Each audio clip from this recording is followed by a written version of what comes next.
손주의 돌잔치 며칠 전 며느리에게서 온 연락. 어머니 500만 원 보내주시면 돌잔치 장소 알려드릴게요.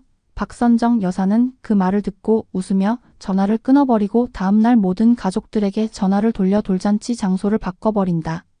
그리고 그곳에 변호사까지 불러 공개적으로 발표한다. 영상 시청 후 이야기가 마음에 드셨다면 구독과 좋아요, 알림 설정 부탁드립니다. 감사합니다. 김지영이 최씨 집안의 며느리로 들어온 첫날부터 박선정 여사는 아들 민준의 얼굴에서 낯선 그늘을 읽었다. 평생을 홀로 아들을 키우며 시장 좌판에서 시작해 이제는 강남의 번듯한 상가 건물 몇 채를 소유하기까지 그녀의 인생은 전쟁과도 같았다. 그 전쟁의 유일한 목적이자 전리품은 아들 민준이었다. 유순하고 착했지만 어딘가 모르게 세상 물정에 어둡고 귀가 얇은 아들. 그런 아들이 눈에 콩깍지가 단단히 씌어 결혼하겠다고 데려온 여자가 바로 김지영이었다. 첫인상은 나쁘지 않았다. 생글생글 웃는 얼굴, 애교 섞인 말투, 깍듯한 태도. 하지만 박 여사의 날카로운 눈은 그 꾸며진 태도 뒤에 숨은 날카로운 계산을 놓치지 않았다. 지영은 대화 내내 은근슬쩍 박 여사의 옷차림과 집안의 가구, 장식품들을 훑어보았다.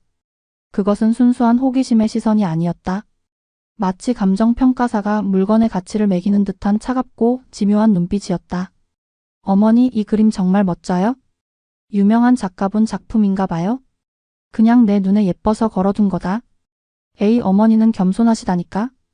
민준 씨한테 들었어요? 어머니 안목이 보통이 아니시라고? 이 집도 전부 어머니가 직접 인테리어 하셨다면서요? 감각이 완전 젊은 사람 같아요? 칭찬은 달콤했지만 그 속에는 교묘한 탐색전이 숨어 있었다. 박 여사는 짐짓 웃어넘기며 며느리의 의도를 파악하려 했었다. 지영은 결혼 후 노골적으로 변해갔다. 처음에는 신혼집을 얻는 문제로 시작되었다. 어머니, 저희 그냥 작은 빌라 전세에서 시작하려고요. 민준 씨랑 저랑 열심히 벌어서 나중에 좋은 집 사면 되죠? 착하고 기특한 말이었지만 그 말 끝에는 보이지 않는 기대감이 서려 있었다. 박 여사는 아들의 편안한 시작을 위해 강남의 아파트 한 채를 흔쾌히 내주었다. 그것이 모든 문제의 시작일 줄은 꿈에도 몰랐다. 지영은 아파트를 받자마자 가장 비싼 수입 가구로 집을 채우기 시작했다. 박 여사가 보기에는 분수에 맞지 않는 사치였다. 새아가 아직 둘이 버는 돈도 많지 않은데 조금 아껴 쓰는 게 어떻겠니? 어머니, 집이 이 정도인데 가구는 제대로 드려야죠. 남들 보기에도 그렇고요. 한 번 사면 평생 쓰는 건데 처음부터 좋은 걸로 해야 나중에 돈이 더 안 들어요? 남들 보기에도 라는 말이 박 여사의 귀에 박혔다. 지영의 모든 기준은 남들이었다. 그녀의 사회관 개망 서비스는 명품 가방, 고급 레스토랑, 해외여행 사진으로 도배되기 시작했다. 민준의 월급으로는 도저히 감당할 수 없는 수준의 씀씀이었다. 부족한 돈은 당연하다는 듯 민준을 통해 박 여사에게 흘러들어왔다. 아들의 부탁을 매번 거절할 수 없었던 박 여사는 몇 번 돈을 내주었지만 그것이 며느리의 탐욕을 더욱 부채질하는 꼴이 되었다. 손주 하늘이가 태어났을 때 박 여사는 세상을 다 얻은 듯 기뻤다. 갓 태어난 아기는 아들 민준의 어릴 적 모습과 똑 닮아 있었다. 박 여사는 자신의 모든 것을 이 아이에게 내어주고 싶었다. 하지만 지영에게 손주는 사랑의 결실이라기보다 새로운 재산 증식의 수단처럼 보였다. 어머니, 하늘이 유모차는 명품으로 사야 해요? 애들 엄마들 사이에서는 유모차가 엄마의 자존심이래요? 그리고 아기 옷도 아무거나 입힐 수 없어요? 피부에 직접 닿는 건데 유기농 최고급 원단으로 된 것만 입혀야죠. 지영의 요구는 끝이 없었다. 박 여사는 손주를 위하는 마음으로 묵묵히 지갑을 열었지만 마음 한구석에서는 차가운 얼음덩이가 자라나고 있었다. 저것은 아이를 위한 사랑이 아니다. 자신의 허영과 탐욕을 손주 사랑이라는 이름으로 포장하는 것일 뿐이다. 균열이 폭발 직전까지 이른 것은 하늘이의 돌잔치를 준비하면서부터였다. 박 여사는 소박하지만 의미 있는 돌잔치를 원했다. 가족과 가까운 친지들만 모여 아이의 첫 생일을 진심으로 축복해주는 자리. 그것이 그녀가 생각하는 돌잔치였다. 새아가, 돌잔치는 너무 거창하게 할 필요 없다. 집에서 맛있는 음식 차려놓고 우리끼리 오붓하게 하는 건 어떠니? 내가 음식은 얼마든지 도와주마. 그 말을 들은 지영의 표정이 순간 굳어졌다. 그녀는 억지로 미소를 지으며 말했다. 어머니, 요즘 세상에 누가 집에서 돌잔치를 해요? 애 첫 생일인데 호텔에서 근사하게 해줘야죠. 제가 하늘이 엄마들 모임에 나가보면 다들 특급 호텔에서 크게 하더라고요. 그게 다 아이기 살려주는 거예요? 사람들 불러서 돈 쓰고 자랑하는 게 아이기를 살려주는 거냐? 그보다는 아이 이름으로 적금을 하나 더 들어주는 게 훨씬 현명한 일이다. 박 여사의 단호한 말에 지영은 더 이상 웃는 얼굴을 유지하지 못했다. 어머니는 항상 돈. 그렇게 돈이 아까우세요? 어머니한테는 껌값도 안 되는 돈이잖아요? 저희한테는 평생 한 번뿐인 소중한 날인데 꼭 그렇게 초를 치셔야겠어요? 며느리의 입에서 나온 돈이 아깝냐는 말은 박 여사의 심장에 비수처럼 꽂혔다. 평생 억척같이 돈을 번 것은 자식에게 아쉬운 소리 안 하게 하려는 마음이었지 며느리의 사치와 허영을 채워주기 위함이 아니었다. 그래 돈 아깝다. 그렇게 남들 눈 의식하며 허공에 돈 뿌리는 건 내 방식이 아니야. 네가 정호텔에서 하고 싶으면 너희 힘으로 해라. 나는 보태줄 수 없다. 박 여사는 단호하게 선을 그었다. 그것은 지영의 탐욕에 대한 첫 번째 경고였다. 하지만 지영은 그 경고를 무시했다. 오히려 박 여사를 구두쇠 시어머니로 몰아가며 남편 민준을 닥달하기 시작했다. 민준 씨 봤지? 어머니 정말 너무하시지 않아? 당신 아들 첫 생일인데 저렇게 돈 아까워하시는 게 말이 돼? 다른 집들은 시부모님이 못해줘서 안달인데 우리 어머니는 왜 저러시냐고? 엄마도 다 생각이 있으시겠지. 너무 나쁘게만 생각하지 마. 생각? 무슨 생각? 당신은 평생 그렇게 어머니 치마폭에 쌓여서 살아? 나는 내 아들 기죽이면서는 못 살아? 내가 알아서 할 거야? 어떻게든 호텔에서 최고로 성대하게 치를 거라고? 지영은 눈을 번뜩이며 선언했다. 그 눈빛에서 박 여사는 불길한 예감을 느꼈다. 며느리는 자신의 욕망을 채우기 위해서라면 무슨 짓이든 할 여자였다. 그리고 그 예감은 며칠 뒤 상상조차 할 수 없었던 뻔뻔하고 모욕적인 요구로 현실이 되어 박 여사의 눈앞에 나타났다. 그날 박 여사는 평생 지켜온 아들 내외와의 관계에 대한 마지막 기대를 완전히 접었다. 이제 남은 것은 차가운 분노와 혹독한 대가를 치르게 하리라는 냉정한 결심뿐이었다. 그 결심이 불러올 폭풍을 아직 지영과 민주는 까맣게 모르고 있었다.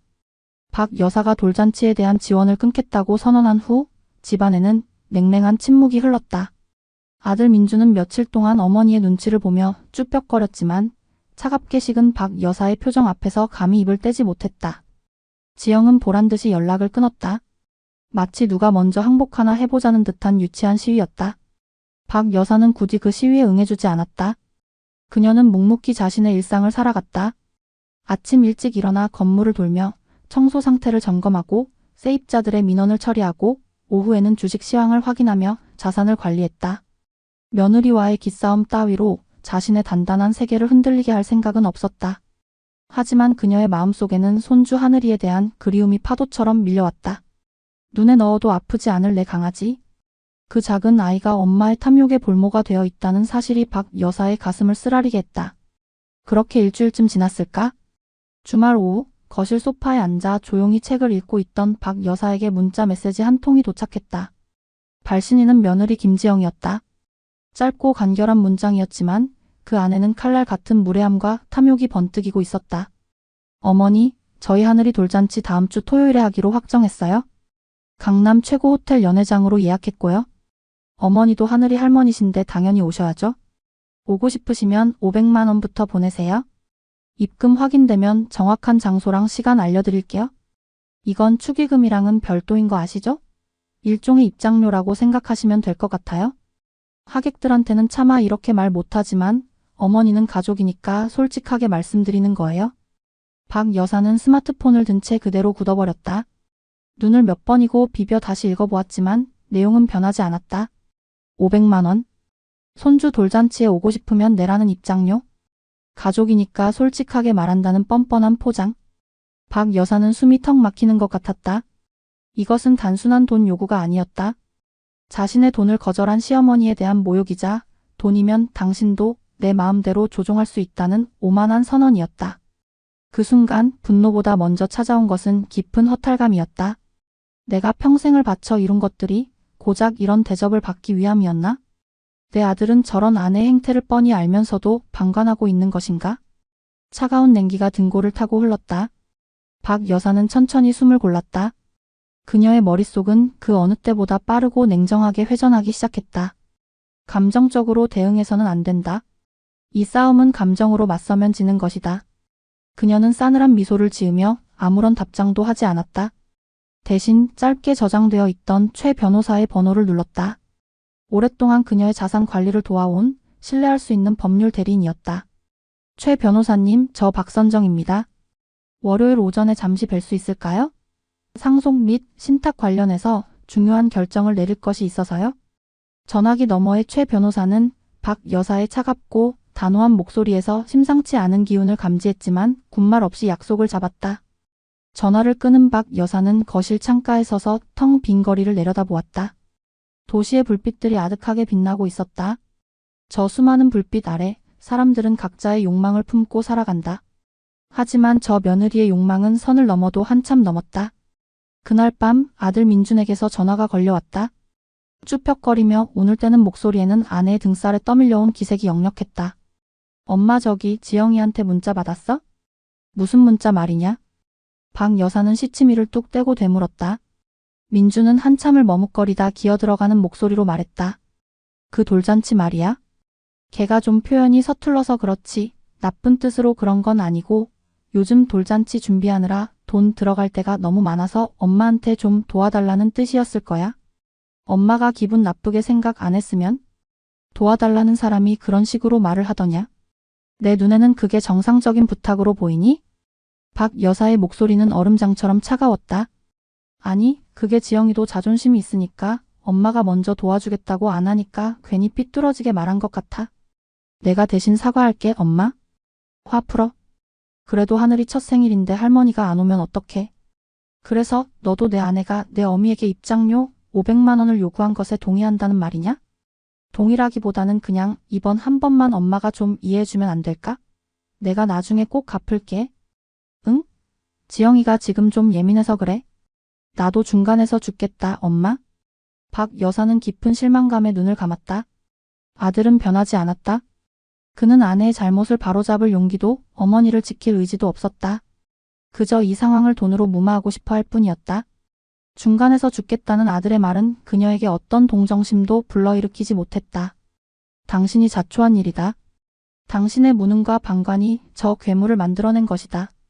알겠다. 박 여사는 짧게 대답했다. 민주는 어머니의 뜻밖의 순순한 반응에 안도하는 목소리로 말했다. 정말? 고마워, 엄마. 역시 우리 엄마밖에 없어. 그럼 내가 지영이한테 잘 말해둘게. 계좌번호는? 돈 이야기는 꺼내지도 마라. 박 여사가 민준의 말을 잘랐다. 돌잔치에는 참석하마. 그러니 더는 이 문제로 나를 귀찮게 하지 말거라. 정말? 돈은? 지영이가? 내 아내에게는 내가 알아서 할 것이다. 그 말을 끝으로 박 여사는 전화를 끊어버렸다. 민준은 잠시 어리둥절했지만 이내 어머니가 결국 자신들을 용서하고 돌잔치에 와서 큰 축의금을 내놓을 것이라 제멋대로 해석했다. 그는 신이 나서 아내에게 달려가 이 사실을 알렸다. 거봐, 내가 뭐라고 했어? 우리 엄마는 결국 나를 이기지 못하신다니까. 처음부터 이렇게 나왔으면 좋았잖아. 괜히 힘만 빼고. 지영은 승리감에 도취되어 코웃음을 쳤다. 그녀는 시어머니가 자신의 기백에 눌려 항복했다고 굳게 믿었다. 이제 돌잔치 당일 시어머니가 내놓을 두둑한 돈 봉투와 친척들 앞에서 자신의 위신이 서는 그림을 그리며 행복한 상상에 빠졌다. 하지만 그 시간 박 여사는 서재 책상에 앉아 자신의 전 재산 목록을 꼼꼼하게 정리하고 있었다. 건물 등기부 등본, 주식 및 펀드 계좌 내역, 예금 잔고 증명서, 보험 증권까지 수십 년간 피땀 흘려 이룩한 모든 것들을 하나하나 확인하며 그녀의 눈빛은 더욱 차갑고 단단해졌다. 이것은 내 인생 그 자체다. 감히 돈으로 나를 모욕한 너희에게 이 돈이 얼마나 무서운 칼이 될 수 있는지를 똑똑히 보여주리라. 월요일 아침 최 변호사와의 만남을 준비하며 박 여사는 인생을 건 거대한 계획의 첫 발을 내디딜 준비를 마쳤다. 며느리가 보낸 500만 원짜리 모욕적인 초대장은 결국 수백억 자산의 향방을 결정짓는 운명의 방아쇠가 되고 말았다. 월요일 아침 박선정 여사는 약속 시간보다 조금 일찍 서초동의 한 법무법인 사무실에 도착했다. 최영진 변호사의 사무실은 그의 성격처럼 군더더기 없이 깔끔하고 정돈되어 있었다. 묵직한 원목 책상과 벽면을 가득 채운 법률 서적들이 공간에 무게감을 더했다. 박 여사는 최 변호사가 내어온 따뜻한 차를 한 모금 마시며 천천히 입을 열었다. 최 변호사님, 오늘 제가 찾아온 이유는 단 하나입니다. 제 전 재산을 제 손주 최하늘 군의 이름으로 신탁하고자 합니다. 최 변호사는 잠시 놀란 표정을 지었지만 이내 평정을 되찾았다. 그는 10년 넘게 박 여사의 법률 자문을 맡아오면서 그녀가 얼마나 신중하고 결단력 있는 사람인지 잘 알고 있었다. 감정에 휩쓸려 즉흥적인 결정을 내릴 사람이 아니었다. 회장님, 갑자기 신탁이라니요? 물론 좋은 방법 중 하나입니다만 혹시 무슨 특별한 계기라도 있으셨습니까? 아드님이신 최민준 씨와는 상의가 된 부분입니까? 박 여사는 고개를 저었다. 아니요, 아들은 이 사실을 알아서는 안 됩니다. 며느리는 더더욱이요. 이것은 저 혼자만의 결정입니다. 그녀는 지난 주말에 있었던 일을 담담하게 털어놓았다. 며느리가 돌잔치 입장료로 500만 원을 요구한 문자 메시지 내용과 그에 대한 아들의 무능하고 미지근한 반응까지. 이야기를 듣는 내내 최 변호사의 미간은 좁혀졌다. 변호사로서 수많은 상속 분쟁과 막장 드라마 같은 가족사를 접해왔지만 이번 경우는 그 중에서도 유독 악질적이었다. 세상에 정말 믿기 힘든 일이군요. 어떻게 자기 자식의 돌잔치를 가지고 부모에게 그런 식으로 돈을 요구할 수가 있단 말입니까? 나도 내 아들이 그런 여자와 살고 있다는 사실이 믿기지 않습니다. 하지만 현실은 현실이지요. 이번 일을 겪으면서 확신했습니다. 저들에게 내 재산이 넘어가는 순간 내 손주 하늘이는 불행해질 겁니다. 그 아이는 부모의 사치와 허영을 채우는 도구로 전락하고 말 거예요. 나는 그것을 막아야겠습니다. 박 여사의 목소리에는 슬픔이나 분노를 넘어선 강철 같은 의지가 담겨 있었다. 최 변호사는 고개를 끄덕이며 그녀의 뜻을 존중했다. 알겠습니다, 회장님. 회장님의 뜻이 그렇다면 가장 안전하고 확실한 방법으로 신탁을 설계해드려야지요. 몇 가지 중요한 조건을 설정해야 합니다. 최 변호사는 법률 전문가의 눈으로 돌아와 차분하게 설명하기 시작했다. 첫째, 신탁 재산의 수익자를 최하늘 군으로 지정합니다. 이것이 가장 기본입니다. 둘째, 신탁 관리인을 지정해야 합니다. 보통은 은행이나 증권사의 신탁부서를 이용하는 것이 가장 투명하고 안전합니다. 그들이 회장님의 뜻에 따라 재산을 관리하고 운용하며 하늘군에게 정해진 조건에 따라 자금을 지급하게 됩니다. 가장 중요한 조건이 있습니다. 박 여사가 최 변호사의 말을 끊고 단호하게 말했다. 내 아들 최민준과 며느리 김지영은 하늘이가 성인이 될 때까지 그 재산의 단돈 1원도 손댈 수 없어야 합니다. 그 아이의 양육권이나 후견인 자격을 내세워 재산을 처분하거나 담보로 제공하는 행위 일체를 원천적으로 차단할 수 있는 가장 강력하고 빈틈없는 법적 장치를 마련해 주십시오. 최 변호사는 잠시 생각에 잠겼다. 부모의 재산 접근을 완전히 차단하는 것은 생각보다 까다로운 조항이 될 수 있었다. 물론 가능합니다. 유언대용 신탁 계약서에 해당 조항을 명확하게 명시하면 됩니다. 수익자인 최하늘이 성년만 19세에 이르기 전까지 그의 친권자인 최민준 및 김지영은 신탁 재산의 원금 및 수익에 대한 처분, 관리, 사용, 담보 제공 등 일체의 권한을 행사할 수 없으며 신탁 관리인은 이들의 어떠한 요구에도 응해서는 안 된다는 식의 구체적인 문구를 삽입하는 겁니다. 또한 하늘군의 교육비, 의료비 등 필수적인 자금 집행이 필요할 경우 친권자가 직접 돈을 받는 것이 아니라 신탁 관리인이 영수증 등 객관적인 증빙 자료를 확인한 후 해당 기관, 학교, 병원 등으로 직접 지급하는 방식을 추가하면 자금 유용을 완벽하게 막을 수 있습니다. 박 여사의 얼굴에 비로소 만족스러운 표정이 떠올랐다. 그거 아주 좋은 방법이군요. 그렇게 합시다. 하늘이가 성인이 된 후에도 한 번에 모든 재산을 물려주는 것은 위험할 수 있습니다. 아이가 돈의 무서움을 모르고 방탕한 길로 빠질 수도 있으니까요. 그 부분도 단계별 지급 조항을 넣으면 됩니다. 예를 들어 만 19세가 되면 매달 일정액의 생활비를 지급하고 대학 졸업 시 학자금 전액을 지원하며 30세가 되었을 때 재산의 3분의 1을, 35세의 3분의 1을, 40세의 나머지 전부를 지급하는 방식으로 설계할 수 있습니다. 물론 이 조건은 회장님께서 원하시는 대로 얼마든지 변경 가능합니다. 두 사람은 몇 시간에 걸쳐 신탁 계약서의 세부 조항을 하나하나 꼼꼼하게 다듬었다. 박 여사는 자신이 평생을 바쳐 이룬 부가 어떻게 관리되고 어떻게 손주에게 전달되어야 하는지에 대한 확고한 철학을 가지고 있었다. 그것은 단순히 돈을 물려주는 것이 아니었다. 자신의 인생과 가치관, 그리고 손주에 대한 절절한 사랑을 법이라는 틀 안에 담아 영원히 보존하는 작업이었다. 모든 조율을 마친 최 변호사는 감탄 어린 눈으로 박 여사를 바라보았다. 회장님 정말 대단하십니다. 보통 이런 상황에 처하시면 감정적으로 무너지시거나 어설픈 복수심에 이를 그르치는 경우가 많습니다. 하지만 회장님께서는 분노를 가장 냉철하고 이성적인 방법으로 승화시키시는군요. 손주를 위한 가장 완벽한 방패를 만드셨습니다. 방패만으로는 부족합니다. 최 변호사님. 때로는 창도 필요하지요. 박 여사는 서늘한 미소를 지으며 말했다. 이번 주 토요일이 하늘이 돌잔치입니다. 며느리는 강남의 한 호텔에서 자신의 허영을 과시하는 잔치를 열 겁니다. 그리고 저는 같은 날 같은 시간에 그보다 훨씬 더 크고 성대한 진짜 돌잔치를 열 생각입니다. 최 변호사의 눈이 커졌다. 그렇다면? 네. 저는 제 모든 인맥을 동원할 겁니다. 제 친척, 친구, 이웃, 그리고 사업 파트너들까지 모두를 제가 여는 잔치로 초대할 겁니다. 아들과 며느리에게는 아무도 가지 않겠지요.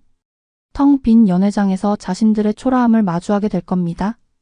그리고 잔치가 한창 무르익었을 때 저는 모든 하객들 앞에서 오늘 우리가 준비한 이 신탁 계약을 공표할 겁니다. 그것은 실로 무서운 계획이었다.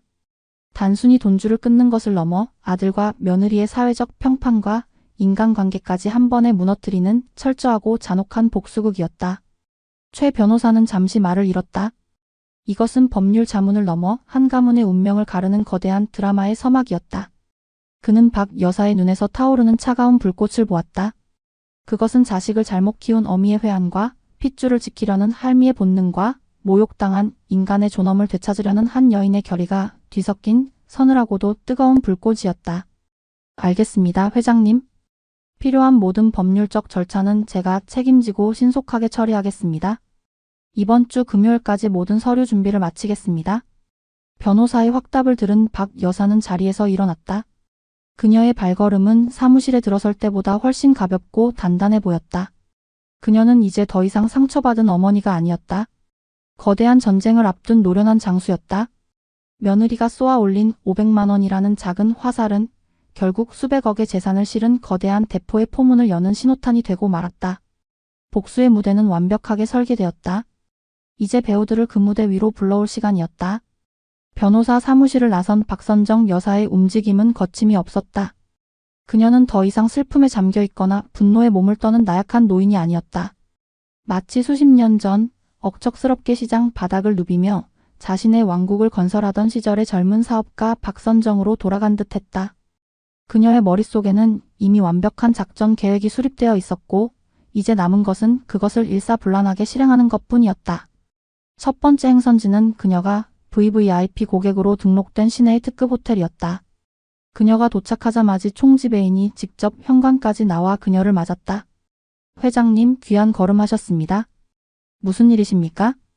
이번 주 토요일 저녁 가장 큰 연회장을 쓸 수 있겠소?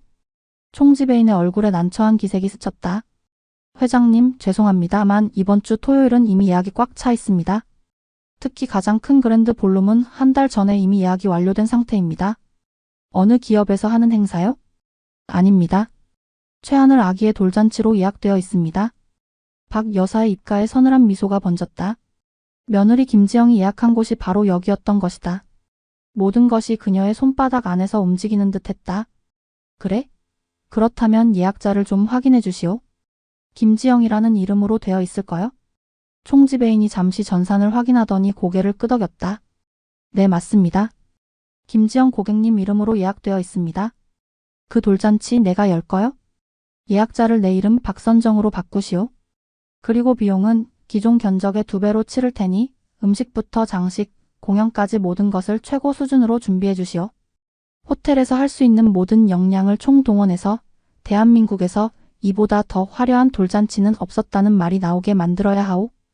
총지배인은 어리둥절한 표정으로 박 여사와 예약 정보를 번갈아 쳐다보았다. 주인공 아기의 이름은 같은데 예약자가 시어머니로 바뀌고 행사 규모가 갑자기 몇 배로 커지는 이 상황을 이해할 수 없었다.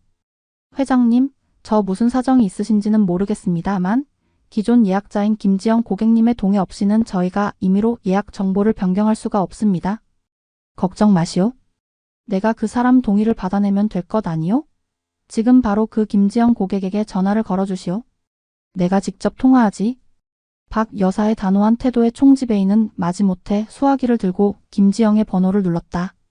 잠시 후 명랑한 지영의 목소리가 들려왔다. 네, 5호 호텔 연회 예약실입니다. 박 여사는 총지배인에게서 수화기를 건네받았다. 나다 세아가. 순간 전화기 너머의 지영이 숨을 멈추는 것이 느껴졌다. 당황한 기색이 역력했다. 어머니? 어떻게 전화를? 네가 예약한 호텔이다. 내가 지금 여기 와 있다. 돌잔치 예약 말이다.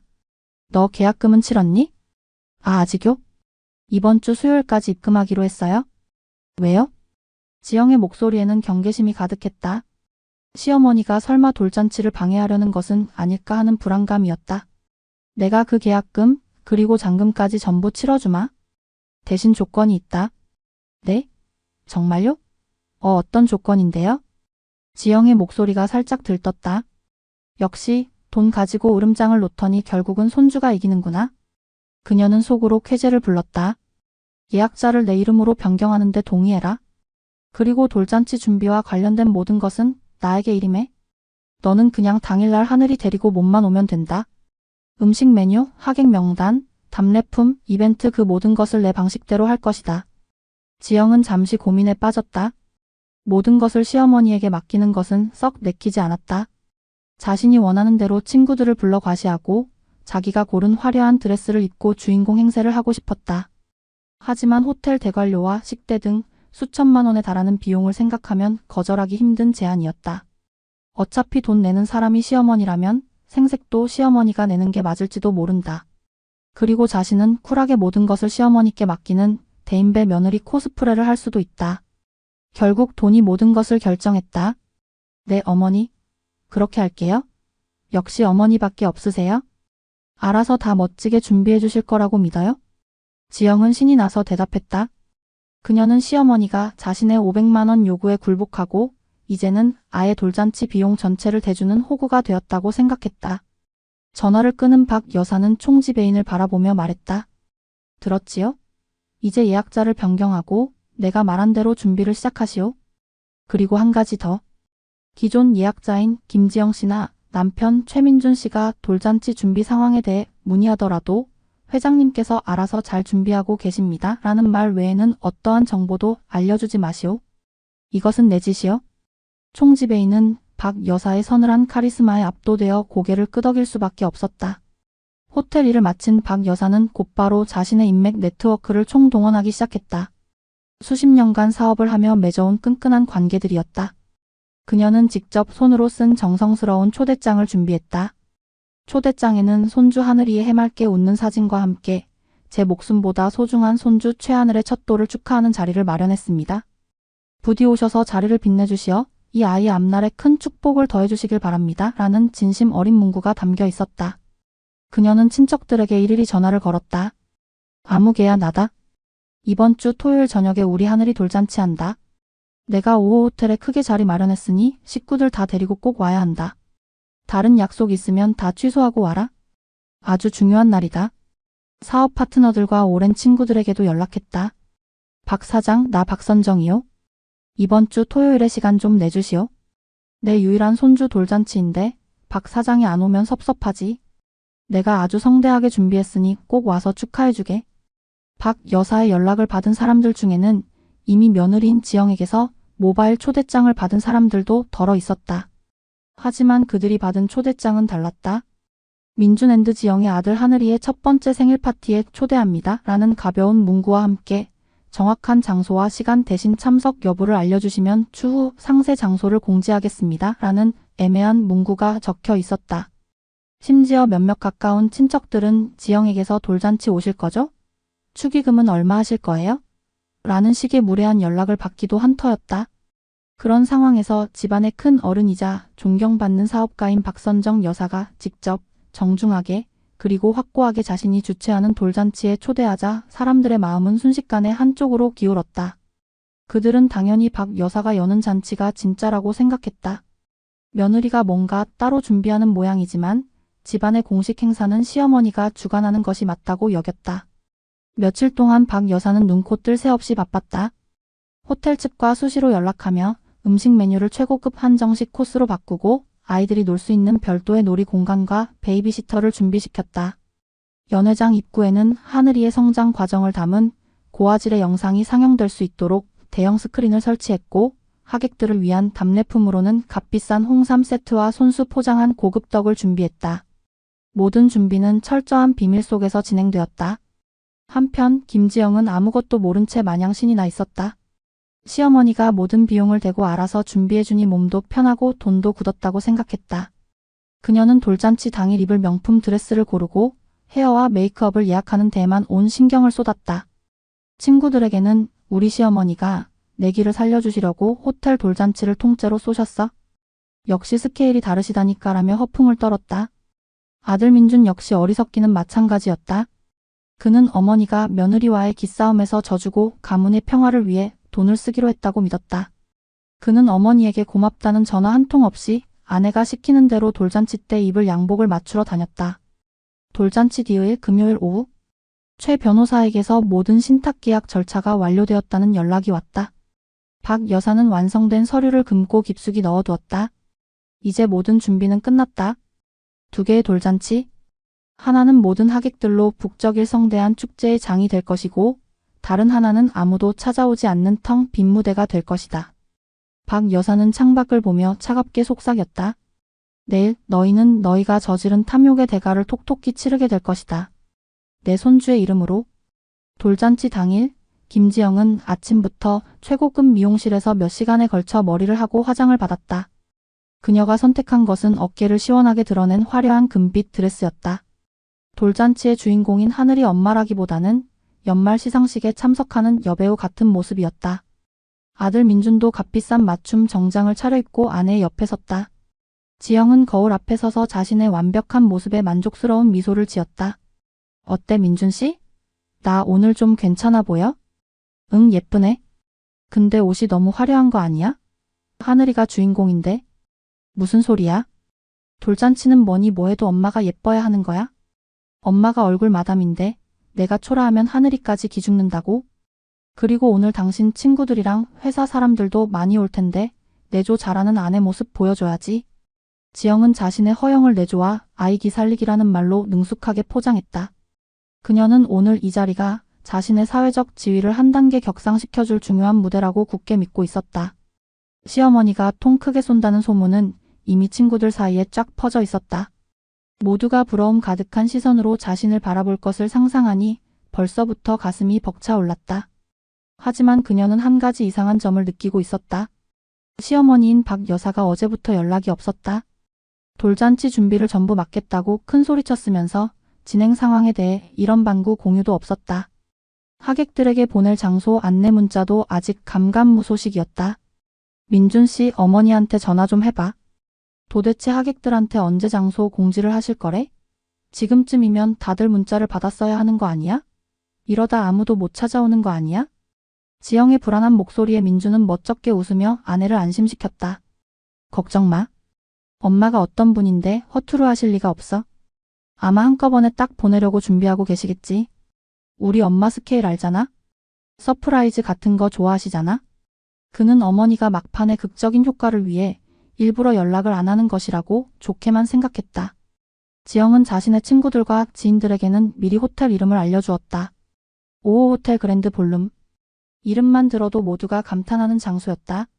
시어머니가 이 정도는 해주셔야지 하는 우쭐한 마음도 들었다. 그런데 약속된 시간이 가까워 오는데도 이상했다. 친척 어른들에게서는 온다는 연락 한 통이 없었다. 보통 이런 날이면 지금 출발한다. 차가 막히는구나 같은 연락이 쏟아져야 정상인데 시댁은 물론이고 친정 쪽 친척들까지 약속이나 한 듯 조용했다. 이상하다 왜 이렇게 조용하지? 지영의 불안감은 점점 커져갔다. 그녀는 결국 자신이 직접 준비한 가짜 돌잔치 장소로 향했다. 그렇다. 지영은 시어머니를 완벽하게 믿지 않았다. 혹시라도 시어머니가 막판에 딴 마음을 품을 경우를 대비해 그녀는 자신의 비상금을 털어 작은 뷔페 레스토랑의 룸 하나를 따로 예약해 두었다. 그리고는 시어머니가 예약한 호텔 정보를 알려주지 않은 자신의 지인들에게는 이 뷔페 레스토랑 주소를 알려주었다. 일종의 보험이었지만 이것은 그녀의 교활함과 의심 많은 성격을 보여주는 증거이기도 했다. 뷔페 레스토랑에 도착한 지영과 민주는 텅 빈 룸을 보고 망연자실했다. 약속한 시간이 지났지만 도착한 하객은 지영의 친구 서너 명뿐이었다. 그들마저 썰렁한 분위기에 어색해하며 서로 눈치만 보고 있었다. 화려하게 차려진 돌상과 음식들이 무색할 정도로 공간은 춥고 삭막했다. 야, 김지영? 이게 어떻게 된 거야? 너네 시어머니가 호텔 통째로 빌려서 엄청 크게 한다며? 근데 여긴 그냥 동네 뷔페잖아? 그리고 사람들은 왜 이렇게 안 와? 눈치 없는 친구 하나의 말에 지영의 얼굴이 벌겋게 달아올랐다. 아, 그게 사정이 좀 생겨서. 어른들은 호텔에서 따로 모이시고 우리 젊은 사람들은 여기서 편하게 파티하려고 장소를 이원화한 거야. 지영은 말도 안 되는 변명을 둘러댔다. 하지만 친구들의 표정은 이미 이게 무슨 창피한 꼴이냐고 말하고 있었다. 시간은 계속 흘러갔다. 30분, 1시간 하지만 그들의 휴대폰은 여전히 잠잠했고 텅 빈 연회장의 문은 더 이상 열리지 않았다. 아들 민주는 사색이 되어 구석에 서서 계속해서 친척들에게 전화를 걸었지만 아무도 받지 않았다. 받더라도 나 지금 다른 데 와 있는데? 무슨 소리냐? 돌잔치는 5호 호텔 아니었어? 같은 알 수 없는 대답만 돌아올 뿐이었다. 차가운 침묵이 연회장을 가득 채웠다. 화려하게 차려입은 지영과 민준, 그리고 주인공이어야 할 아기 하늘이의 모습은 처량하기 짝이 없었다. 지영은 결국 참지 못하고 자리에 주저앉아 울음을 터뜨렸다. 분노와 창피함, 그리고 알 수 없는 배신감에 온몸이 떨렸다. 도대체 어떻게 된 거야? 어머니가 우리한테 어떻게 이럴 수가 있어? 이건 사기야? 그 순간이었다. 지영의 스마트폰이 띠링하고 울렸다. 발신인은 시어머니 박선정. 그토록 기다렸던 문자였다. 지영은 신락 같은 희망을 품고 메시지를 확인했다. 거기에는 주소 하나가 찍혀 있었다. 5호 호텔 그랜드 볼룸. 그리고 이어진 한 문장의 메시지. 진짜 돌잔치는 여기서 하고 있다. 당장 하늘이 데리고 튀어와라. 그 짧은 문장에서 지영은 모든 상황을 파악했다. 심장이 철렁 내려앉았다. 시어머니는 자신들을 속인 것이다. 처음부터 모든 것을 계획하고 자신들을 철저히 기만했다. 진짜 돌잔치라는 단어가 그녀의 뇌리를 망치처럼 때렸다. 그렇다면 지금 자신들이 있는 이곳은 무엇인가? 아무도 찾아오지 않는 이 텅 빈 연회장은 자신들의 탐욕과 어리석음의 무덤이란 말인가? 민준 씨, 우리 완전히 속았어? 지영은 넋이 나간 표정으로 남편을 바라보았다. 민준 역시 사태의 심각성을 깨닫고 얼굴이 하얗게 질렸다. 사람들의 수군거림이 3시간에 퍼져나갈 것이었다. 그 집 며느리가 돈 밝히더니 시어머니한테 제대로 당했다더라. 자기들끼리 가짜 돌잔치 열었다가 망신만 당했다더라. 상상만 해도 끔찍했다. 텅 빈 연회장의 차가운 침묵은 이제 곧 그들 부부의 인생을 뒤덮을 사회적 냉대와 조롱의 서곡에 불과했다. 지영은 금빛 드레스 자락을 움켜쥐고 부들부들 떨었다. 지금이라도 달려가서 모든 것을 뒤엎고 싶었다. 하지만 이미 엎질러진 물이었다. 그들은 이제 승자의 무대에 구경거리로 끌려가는 패배자의 역할밖에 남지 않았다는 사실을 뼈저리게 깨닫고 있었다. 김지영과 최민준이 텅 빈 뷔페룸에서 절망에 빠져있을 그 시각, 박선정 여사가 준비한 5호 호텔 그랜드 볼룸은 발 디딜 틈 없이 붐비고 있었다. 연회장 입구에 들어서는 순간부터 하객들은 감탄을 금치 못했다. 은은한 조명 아래 생화로 가득 장식된 포토월에는 주인공인 하늘이의 사랑스러운 사진들이 전시되어 있었다. 대형 스크린에서는 박 여사가 직접 고른 음악을 배경으로 하늘이의 탄생부터 1년간의 성장 과정이 담긴 영상이 잔잔하게 흘러나왔다. 연회장 내부는 그야말로 장관이었다. 수십 개의 원형 테이블은 최고급 린넨으로 덮여 있었고 테이블마다 화려한 플라워 센터피스와 함께 하객들의 이름이 적힌 정성스러운 좌석 카드가 놓여 있었다. 음식은 이름만 들어도 알만한 호텔의 수석 셰프가 직접 구성한 최고급 한정식 코스 요리로 준비되었다. 아이들을 위한 별도의 키즈존에는 전문 베이비시터들이 상주하며 아이들을 돌보고 있었고 한쪽에서는 현악 사중주단이 감미로운 클래식 음악을 연주하고 있었다. 박 여사는 우아한 한복을 곱게 차려입고 연회장 입구에서 직접 하객들을 맞았다. 그녀의 얼굴에는 인자하고 기품 있는 미소가 떠나지 않았다. 아이고, 김 사장님. 바쁘신데 이렇게 와주셔서 정말 감사합니다. 박 여사님, 손주 돌잔치인데 당연히 와야죠. 이야, 정말 대단하십니다. 이렇게 성대한 돌잔치는 처음 봅니다. 동서 어서 와요. 먼 길 오느라 고생했네. 형님, 이게 무슨 고생이에요? 하늘이 보러 와야죠. 근데 민준이랑 세아가한테 연락받았을 때는 장소가 어딘지 안 알려줘서 이상하다 생각했는데 형님이 따로 이렇게 크게 준비하고 계셨군요. 역시 큰 어른은 다르십니다. 친척들과 지인들은 모두 박 여사의 손을 잡고 축하 인사를 건넸다. 그들은 박 여사가 준비한 잔치의 규모와 정성에 감탄하면서 동시에 아들 내외의 미숙하고 무례했던 처사를 자연스럽게 떠올렸다. 누구 하나 입 밖으로 꺼내지는 않았지만 모두의 마음속에는 역시 이 집안의 중심은 박선정 여사다. 아들 내외는 아직 멀었다는 생각이 자리 잡고 있었다. 오늘의 주인공인 하늘이는 박 여사의 품에 안겨 있었다. 박 여사는 잔치가 시작되기 전 미리 사람을 보내 아들 내외의 집에서 돌보미와 함께 있던 하늘이만 조용히 데려왔다. 덕분에 하늘이는 부모의 탐욕 전쟁에 휘말리지 않고 가장 편안하고 안정된 상태에서 할머니의 사랑을 듬뿍 받으며 자신의 첫 생일 잔치를 맞이할 수 있었다. 수많은 사람들의 관심과 애정 어린 눈길 속에서도 하늘이는 울지 않고 방긋방긋 웃으며 모두의 사랑을 독차지했다. 어머, 아기가 정말 잘생겼네요. 할머니를 쏙 빼닮았어요? 눈 좀 봐, 어쩜 저렇게 똘망똘망할까? 크게 될 아이야? 모든 축복은 오롯이 하늘이에게로 쏟아졌다. 하객들은 박 여사가 준비한 두둑한 축의금을 내며 진심으로 아이의 미래를 기원했다. 박 여사는 그 축의금을 받는 즉시 옆에 있던 최 변호사에게 전달했다. 최 변호사는 하객들이 보는 앞에서 그 돈을 투명한 함에 넣으며 말했다.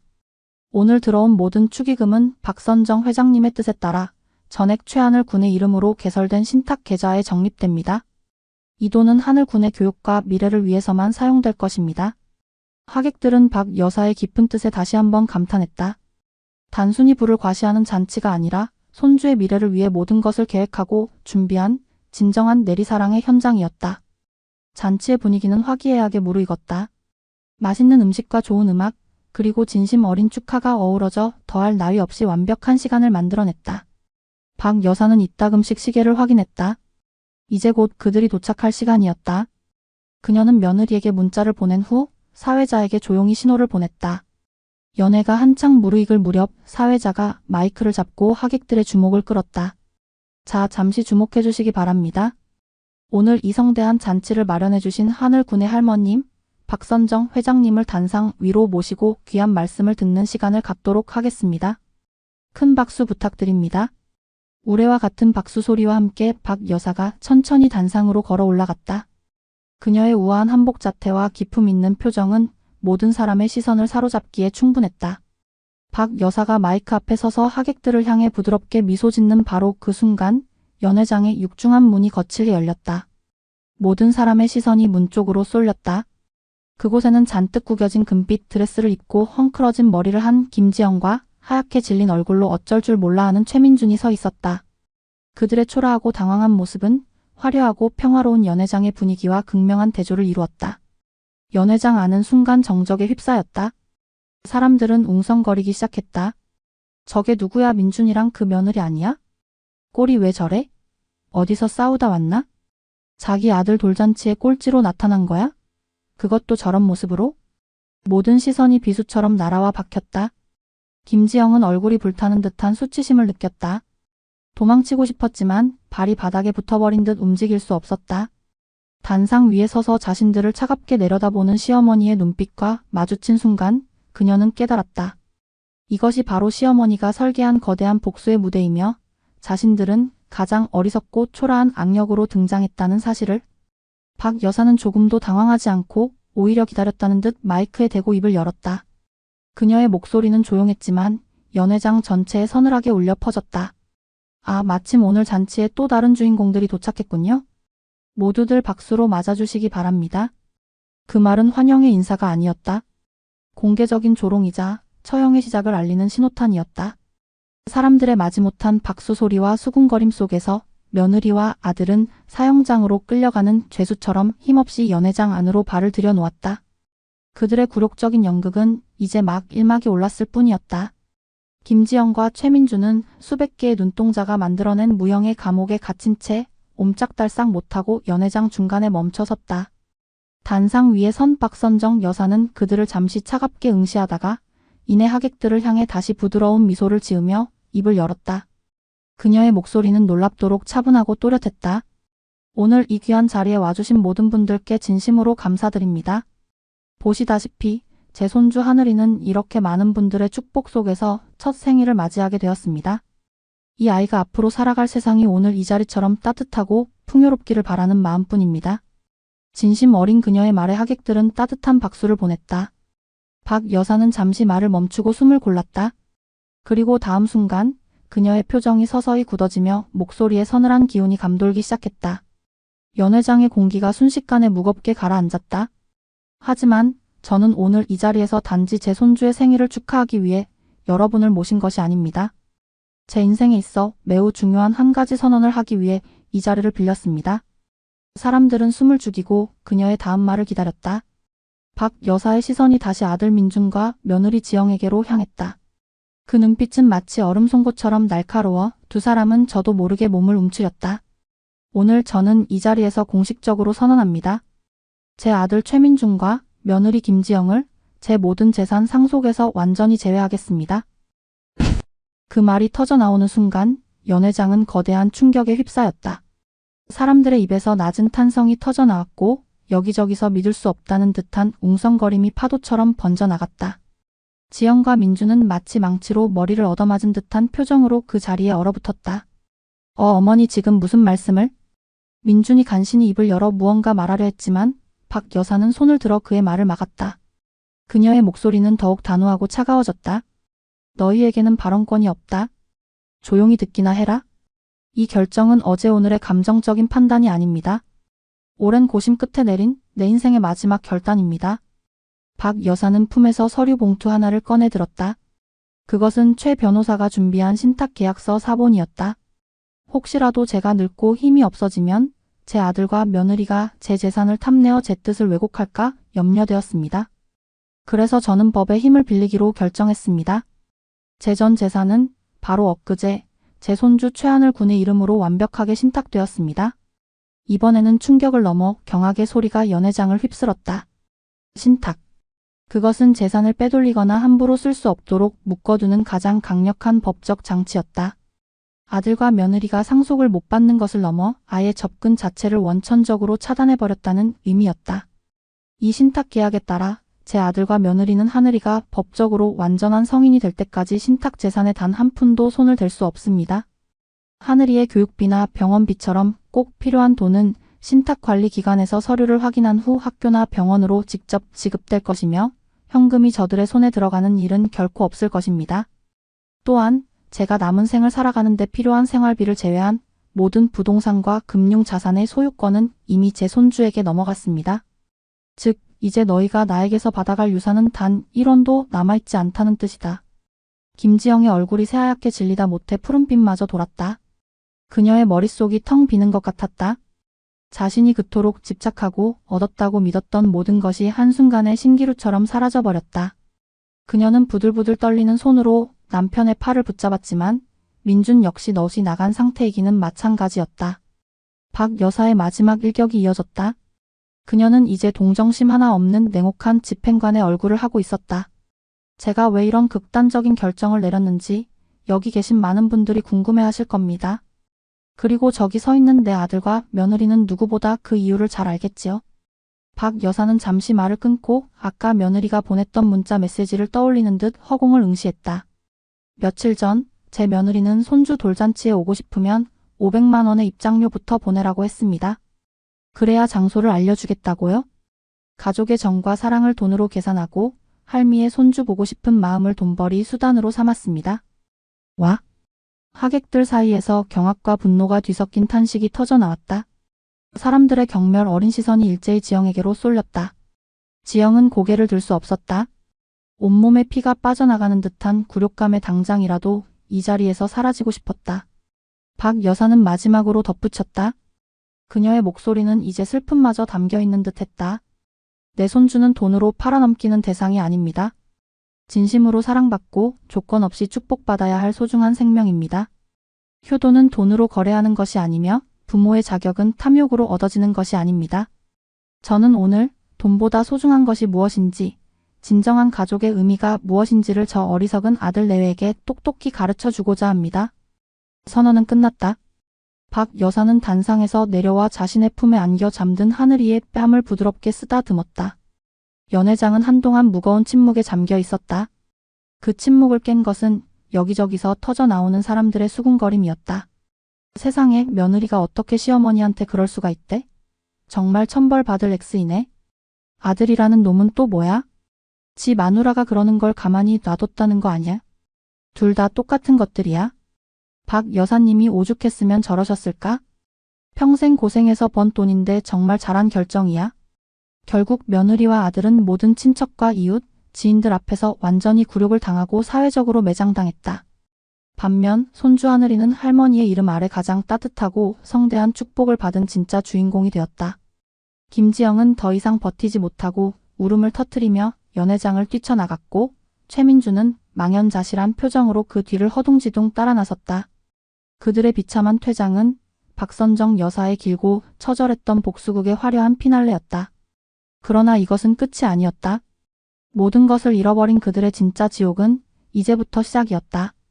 호텔 연회장을 뛰쳐나온 김지영과 최민준의 귀갓길은 지옥과도 같았다. 값비싼 차 안은 숨막히는 침묵으로 가득했다. 지영은 분노와 수치심으로 온몸을 떨며 창밖만 노려보았고 민주는 하얗게 질린 얼굴로 핸들만 꽉 붙잡고 있었다. 집에 도착하자마자 억눌려 있던 감정이 폭발했다. 이게 다 당신 때문이야? 지영이 날카로운 비명을 지르며 민준의 뺨을 후려쳤다. 짝 하는 소리가 거실을 울렸다. 당신이 제대로 된 남편이기만 했어도 내가 이런 굴욕을 당하지는 않았어? 당신 어머니가 저렇게 나올 때 당신이 뭘 했는데? 중간에서 뭐라도 한 게 있냐고? 맨날 엄마 엄마 엄마? 마마보이처럼 질질 끌려다니기나 하고? 결국 이게 뭐야? 우리 이제 알거지 됐다고? 지영은 눈에 보이는 것들을 닥치는 대로 집어 던지기 시작했다. 값비싼 화병이 바닥에 떨어져 산산조각이 나고 고급 쿠션이 허공을 날아다녔다. 평소 아내의 기에 눌려 살던 민준이었지만 오늘만큼은 그 역시 참을 수 없었다. 닥쳐. 너야말로 미친 거 아니야? 어떻게 우리 엄마한테 그런 문자를 보낼 수가 있어? 입장료 500만 원? 내가 사람이냐? 내가 자초한 일이라고? 내 그놈의 허영심이랑 돈 욕심 때문에 이 모든 일이 벌어진 거잖아? 허영심? 돈 욕심? 웃기지 마. 당신이 능력이 있었어 봐. 내가 이렇게까지 했겠어? 맨날 그놈의 월급 쥐꼬리만큼 벌어오면서 나보고 아끼고 살라고? 나는 평생 이렇게 살 수 없어. 당신 어머니 돈이라도 받아서 사람답게 살아보겠다는데 그게 그렇게 잘못이야? 사람답게 사는 게 명품으로 치장하고 호텔에서 파티하는 거야? 넌 처음부터 우리 엄마 돈 보고 나랑 결혼한 거잖아? 내가 이제 알거지가 됐으니 어떡할 건데? 당장 이혼이라도 할 건가? 이혼이라는 단어가 나오자 지영의 움직임이 순간 멈칫했다. 그녀는 민준을 노려보았다. 그녀의 눈에는 증오와 경멸이 가득했다. 이혼? 그래, 이혼하자. 너 같은 무능한 남자랑 더 이상 살 이유가 없지. 위자료는 한 푼도 못 주겠지만 양육권은 내가 가져갈 거야. 하늘이는 최 씨 집안의 유일한 셔손이고 결국 모든 재산은 하늘이한테 갈 테니까. 내가 하늘이 엄마로 버티고 있으면 언젠가는 나한테도 기회가 오겠지. 지영의 마지막 말은 그녀의 본성을 남김없이 드러냈다. 그녀에게 아들은 사랑하는 자식이 아니라 재산을 차지하기 위한 마지막 동아줄이었던 것이다. 민주는 아내의 그 말에 온몸에 소름이 돋았다. 그는 절망적인 표정으로 아내를 바라보았다. 자신이 사랑했던 여자의 민낯이 이토록 끔찍했다는 사실을 이제야 깨달은 것이다. 그날 이후 그들의 집은 전쟁터가 되었다. 매일같이 고성과 비난, 폭력이 오고 갔다. 그들이 살고 있는 강남의 고급 아파트도 집안을 가득 채운 비싼 가구들도 더 이상 행복의 상징이 아니었다. 그것은 오직 그들의 탐욕과 실패를 증명하는 초라한 전시품에 불과했다. 파국은 가정 내에서만 그치지 않았다. 돌잔치 다음 날부터 그들은 사회적으로 완벽하게 고립되었다. 친척들은 약속이나 한 듯 그들의 전화를 받지 않았고 어쩌다 마주치기라도 하면 벌레 보듯 피했다. 민준의 회사에도 소문이 퍼졌다. 최민준 씨 집안에 무슨 일 있어요? 어머니 재산을 며느리가 날로 먹으려다 쫓겨났다면서요? 동료들의 수군거림과 노골적인 비웃음 속에서 민준은 하루하루를 버티기가 힘들었다. 결국 그는 회사에 사표를 낼 수밖에 없었다. 지영의 상황은 더욱 비참했다. 그녀가 속해 있던 강남 엄마들 모임에서 그녀는 하루아침에 웃음거리가 되었다. 그녀의 사회관 개망 서비스에는 조롱과 비난의 댓글이 쏟아졌다. 꼴 좋다. 맨날 돈 자랑하더니 시어머니한테 제대로 찍혔네. 500만 원 입장료 실화? 완전 거지 근성이네. 아들 팔아서 팔자 고치려던 년. 그녀를 부러워하고 따르던 친구들은 모두 등을 돌렸다. 그녀가 전화를 걸면 바쁘다는 핑계로 끊어버렸고 메시지에는 답장이 없었다. 그녀가 그토록 중요하게 생각했던 남들의 시선은 이제 그녀를 옥죄는 가장 날카로운 칼이 되어 돌아왔다. 수입은 끊겼지만 씀씀이는 줄어들지 않았다. 아파트 관리비, 자동차 할부금, 카드값 매달 날아오는 고지서는 그들의 숨통을 조여왔다. 지영은 그토록 아끼던 명품 가방과 보석들을 하나둘씩 중고시장에 내다 팔기 시작했다. 하지만 그것만으로는 역부족이었다. 결국 그들은 강남의 아파트를 처분하고 도시 외곽의 낡은 빌라로 이사를 가야만 했다. 환경이 바뀌자 두 사람의 갈등은 더욱 깊어졌다. 좁고 냄새나는 집, 불편한 교통, 초라한 동네 풍경. 지영은 모든 것을 남편의 무능 탓으로 돌렸고 민주는 모든 것이 아내의 탐욕 때문이라고 맞받아쳤다. 그들의 싸움에는 더 이상 어떠한 해결의 의지도 서로에 대한 최소한의 존중도 남아있지 않았다. 그 와중에도 박선정 여사는 끄떡없었다. 그녀는 아들 내외에게 어떤 연락도 도움도 주지 않았다. 다만 그녀는 주기적으로 사람을 보내 손주 하늘이의 안부를 확인했다. 그녀가 보낸 사람은 하늘이에게 필요한 최고급 분유와 기저귀, 옷가지들을 말없이 전달하고 돌아갈 뿐이었다. 그 물건들에는 하늘이 할머니가라는 짧은 메모만 붙어 있었다. 지영은 그 물건들을 보며 모멸감을 느꼈다. 시어머니는 자신들을 철저히 무시하면서 오직 손주에 대한 권리만을 행사하고 있었다. 너희는 부모 자격이 없으니 아이에게 필요한 것은 내가 챙긴다는 무언의 압박이었다. 하지만 당장 분유값이 아쉬운 처지였기에 그녀는 자존심을 구기며 시어머니가 보낸 물건들을 받을 수밖에 없었다. 어느 날 밤 술에 취해 들어온 민준이 텅 빈 거실에 주저앉아 넋두리를 했다. 내가 뭘 그렇게 잘못했을까? 나는 그냥 엄마 말도 맞고 지영이 말도 맞아서 그냥 둘 다 기분 안 상하게 하려고 했던 것뿐인데 왜 나한테만 이렇게 힘든 일이 생기는 걸까? 그의 눈에서 뒤늦은 후회의 눈물이 흘렀다. 하지만 때는 너무 늦었다. 그의 우유부단함과 무책임함이 불러온 파국의 서곡은 이미 장엄하게 울려 퍼졌고 그들의 일상은 회복 불가능할 정도로 무너져 내리고 있었다. 이제 그들 앞에는 더 깊고 어두운 나락만이 남아있을 뿐이었다. 생활고와 사회적 고립에 시달리던 최민주는 결국 무너져 내렸다. 한때 번듯한 회사에 다니며 남부럽지 않은 생활을 했던 그는 이제 낮에는 아르바이트를 전전하고 밤에는 싸구려 술로 현실을 잊으려 하는 초라한 신세가 되었다. 아내 김지영과의 관계는 돌이킬 수 없을 정도로 파탄나 집은 잠만 자는 하숙집처럼 변해버렸다. 어느 비 오는 날 저녁 술에 취한 민주는 비틀거리며 어머니 박선정 여사의 집으로 향했다. 초인종을 눌렀지만 아무런 응답이 없었다. 그는 문을 두드리며 절규하듯 외쳤다. 엄마, 나 민준이야. 문 좀 열어줘, 제발. 엄마. 한참 만에 인터폰 너머로 차가운 목소리가 들려왔다. 무슨 일이냐? 이 시간에 술에 취해서는? 엄마, 내가 잘못했어? 내가 다 잘못했어? 제발 한 번만 용서해줘. 나 이대로는 못 살겠어. 죽을 것 같아, 엄마. 민주는 차가운 현관문 앞에 주저앉아 아이처럼 흐느꼈다. 하지만 현관문은 열리지 않았다. 이제 와서 그 말이 무슨 소용이냐? 네가 정말 잘못했다고 생각했다면 내 아내가 내게 그 모욕적인 문자를 보냈을 때 나를 찾아왔어야지. 네가 정말 내 아들을 사랑했다면 내 아내가 아이의 생일을 돈벌이 수단으로 삼으려 했을 때 그 앞을 막아섰어야지. 너는 기회를 놓쳤다. 그것도 여러 번. 어머니의 목소리는 얼음처럼 차가웠다. 민주는 절망했다. 엄마, 나 정말 힘들어. 회사도 그만두고 친구들도 다 등 돌렸어. 지영이랑은 매일 싸우고 사는 게 지옥이야. 엄마 아들이잖아, 내가. 제발 한 번만 도와줘. 응? 내가 도와줄 수 있는 것은 아무것도 없다. 내 인생은 이제 네가 책임져야지. 네가 선택한 아내고 네가 방관한 결과다. 악착같이 살아남든 이대로 무너지든 그것 또한 내 몫이다. 하늘이는 보고 싶지 않아? 내 아들, 엄마 손주잖아. 하늘이 봐서라도 나 한 번만 용서해주면 안 돼? 민주는 마지막 동화줄처럼 아들 하늘이의 이름을 꺼냈다. 그 순간 인터폰 너머의 침묵이 더욱 깊고 차가워졌다. 잠시 후 박 여사의 목소리가 나지막이 흘러나왔다. 하늘이 이야기는 꺼내지도 마라. 너는 그 아이의 이름을 입에 올릴 자격이 없다. 너희 부부가 그 아이에게 어떤 부모였는지 나는 똑똑히 지켜보고 있다. 그 말을 끝으로 인터폰은 끊겼다. 민주는 끊어진 인터폰을 붙잡고 한참을 더 울부짖었지만 굳게 닫힌 문은 끝내 열리지 않았다. 어머니의 마음이 돌아설 수 없을 정도로 단단하게 닫혀버렸다는 사실을 그는 빗속에서 뼈저리게 실감해야 했다. 집으로 돌아온 민주는 텅 빈 집 안에서 깊은 무력감에 빠졌다. 그동안 그는 자신의 불행이 아내의 탐욕과 어머니의 냉정함 때문이라고 생각했다. 하지만 오늘 어머니의 굳게 닫힌 문 앞에서 그는 처음으로 모든 문제의 근원이 자기 자신에게 있었음을 깨달았다. 아내와 어머니 사이에서 박쥐처럼 눈치만 보며 책임을 회피했던 자신의 비겁함. 아내의 잘못을 알면서도 사랑이라는 이름으로 혹은 분란을 피하고 싶다는 이기심으로 묵인했던 자신의 나약함. 그것이 결국 어머니에게는 깊은 상처를, 아내에게는 끝없는 탐욕을, 그리고 자기 자신에게는 파멸을 가져왔다.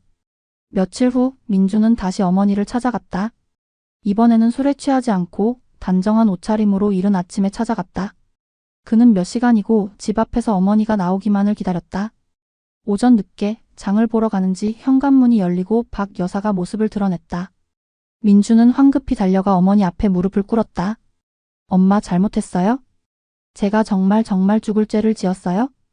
박 여사는 무릎 꿇은 아들을 차갑게 내려다볼 뿐 아무 말도 하지 않았다. 이제 알았어요? 모든 게 제 탓이었다는 걸? 제가 못나고 어리석어서 엄마 마음도 아프게 하고 가정도 이렇게 망가뜨렸어요? 용서해달라는 말 염치 없어서 못하겠어요? 하지만 딱 한 번만 기회를 주세요. 제가 다 바로잡을게요. 지영이랑 이혼하고 하늘이 데리고 엄마한테 들어와서 평생 속죄하면서 살게요. 제가 다 할게요, 엄마. 민주는 눈물 콧물을 쏟으며 진심으로 빌었다. 그의 모습은 처절했고 후회는 깊어 보였다. 박 여사의 눈빛이 아주 미세하게 흔들렸다. 그녀라고 어찌 아들의 고통이 아프지 않을까? 하지만 그녀는 고개를 저었다.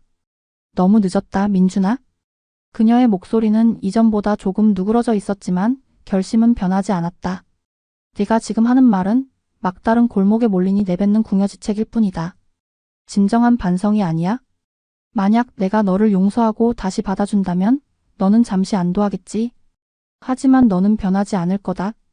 너의 그 나약한 본성은 또 다른 김지영을 만나면 혹은 또 다른 어려운 상황이 닥치면 어김없이 고개를 들겠지. 나는 더 이상 내 인생과 내 손주의 인생을 너의 나약함에 담보 잡히고 싶지 않다. 박 여사는 아들의 어깨를 스쳐 지나갔다. 이혼을 하든 내 아내와 다시 잘 살아보든 그것은 네가 결정해라. 하지만 나와 하늘이의 인생에 더 이상 끼어들 생각은 마라. 하늘이에 대한 최소한의 부모 역할을 하고 싶다면 돈부터 벌어라. 남이 벌어놓은 돈에 기생할 생각 말고 내 힘으로 떳떳하게 돈을 벌어서 내 자식에게 분유 한 통이라도 내 손으로 사 먹여라. 그것이 네가 지금 해야 할 유일한 속죄다. 그 말을 남기고 박 여사는 시장 쪽으로 걸어갔다. 민주는 차갑게 식은 아스팔트 바닥에 무릎을 꿇은 채 멀어져 가는 어머니의 뒷모습을 망연히 바라볼 뿐이었다. 어머니는 자신에게 재산을 돌려주지도 자신을 다시 아들로 받아주지도 않았다. 대신 스스로의 힘으로 일어서라는 어쩌면 돈보다 더 가혹하고 어려운 과제를 던져주었다. 그것은 아들에 대한 마지막 남은 애정일까 아니면 철저한 외면일까? 민주는 혼란스러웠다. 하지만 한 가지는 분명했다. 어머니의 문은 이제 그에게 영원히 닫혔다. 이제 그가 기댈 곳은 세상 어디에도 없었다. 그는 자신의 두 발로 이 지독한 현실의 한복판에 홀로 서야만 했다. 최민준이 뒤늦은 후회와 무력감에 빠져 허우적거리는 동안 김지영은 다른 길을 모색하고 있었다. 그녀는 이대로 무너질 여자가 아니었다. 그녀의 머릿속에는 억울함과 분노 그리고 시어머니에 대한 증오심이 들끓었다. 그녀는 자신이 당한 굴욕을 되갚아주고 이 불리한 판을 뒤집을 방법을 찾기 시작했다. 그녀가 선택한 무기는 바로 여론이었다. 지영은 며칠 동안 방에 틀어박혀 인터넷 맘카페와 지역 커뮤니티 그리고 각종 사회간 개망 서비스에 올릴 장문의 글을 작성했다. 그녀는 교묘하게 사실을 왜곡하고 자신의 감정을 덧칠하여 스스로를 비련의 여주인공으로 시어머니 박선정 여사를 악독하고 비정한 시어머니로 둔갑시켰다. 그녀가 쓴 글의 제목은 강남 건물주 시어머니의 잔혹한 갑질, 며느리와 손자를 내쫓았습니다 였다. 내용은 실로 자극적이고 충격적이었다. 안녕하세요. 저는 평범한 가정에서 자라 사랑하는 남자를 만나 결혼한 이제 막 돌 지난 아기를 키우는 엄마입니다. 제 남편의 어머니, 즉 시어머니는 강남에 건물 몇 채를 가진 소위 말하는 부자입니다. 처음에는 인자한 분인 줄 알았지만 결혼 생활 내내 저의 모든 것을 통제하려 들었습니다. 비싼 가구를 샀다고 타박하고 제 친구들을 만나는 것까지 간섭했습니다. 아들인 제 남편을 자신에게서 빼앗아갔다고 생각했는지 저에 대한 질투와 미움이 상상을 초월했습니다. 갈등이 폭발한 것은 제 아들 하늘이의 돌잔치를 준비하면서부터였습니다. 저는 소박하게라도 아이의 첫 생일을 축하해주고 싶었지만 시어머니는 돈 아까우니 집에서 하라며 면박을 주셨습니다. 손주에게 들어가는 돈 한 푼까지 아까워하는 시어머니의 모습에 너무나 서운했지만 저는 남편을 생각해 꼭 참았습니다. 그런데 돌잔치 당일 시어머니는 상상도 못할 끔찍한 일을 저질렀습니다. 저와 남편에게는 가짜 장소를 알려주고 자신은 모든 친척과 지인을 불러 따로 성대한 돌잔치를 연 것입니다. 저희는 텅 빈 연회장에서 아무것도 모른 채 아기를 안고 하염없이 손님을 기다려야 했습니다. 뒤늦게 찾아간 진짜 돌잔치에서 시어머니는 수백 명의 하객들 앞에서 저희 부부를 재산 상속에서 제외하고 전 재산을 손주 이름으로 신탁했다는 충격적인 발표를 했습니다. 마치 저희가 돈만 노리는 파렴치한 부부인 것처럼 매도하면서요. 그리고는 저희를 집에서 내쫓았습니다. 현재 저희 세 식구는 월세방을 전전하며 하루하루 힘겹게 살아가고 있습니다. 시어머니는 손주가 보고 싶다는 핑계로 가끔 사람을 보내 비싼 장난감이나 옷을 던져주고 갈 뿐 저희의 생계에는 나 몰라라 하고 있습니다. 이것은 돈 많은 시어머니가 며느리가 마음에 들지 않는다는 이유로 아들 가정을 파탄낸 명백한 갑질이자 폭력입니다. 여러분, 제가 정말 이렇게까지 매장당할 잘못을 한 것일까요? 제발 저희 가족을 도와주세요. 지영은 입장료 500만 원이라는 결정적인 사실은 쏙 빼놓고 자신에게 유리한 내용들만 감성적으로 엮어 글을 올렸다. 그녀는 자신의 처참한 현재 상황을 보여주기 위해 낡은 빌라의 지저분한 내부 사진과 눈물 셀카까지 첨부하는 치밀함을 보였다. 이 글은 인터넷에 올라가자마자 폭발적인 반응을 일으켰다. 특히 비슷한 시집살이 경험이 있는 여성들이나 부자의 갑질에 분노하는 사람들이 지영의 편에 서서 분노를 쏟아냈다. 와, 진짜 악마다. 어떻게 자기 아들한테 저럴 수가 있지? 돈이 그렇게 좋나? 돈 때문에 핏줄도 버리는구나. 천벌 받을 할망구. 글쓰님 힘내세요. 이건 명백한 가정폭력이에요. 언론에 제보하세요. 아무리 며느리가 미워도 그렇지 손주는 무슨 죄야? 애를 볼모로 잡고 갑질하는 거잖아. 순식간에 박선정 여사는 강남 건물주 악덕 시어머니로, 김지영은 비정한 시어머니에게 쫓겨난 불쌍한 며느리로 둔갑했다.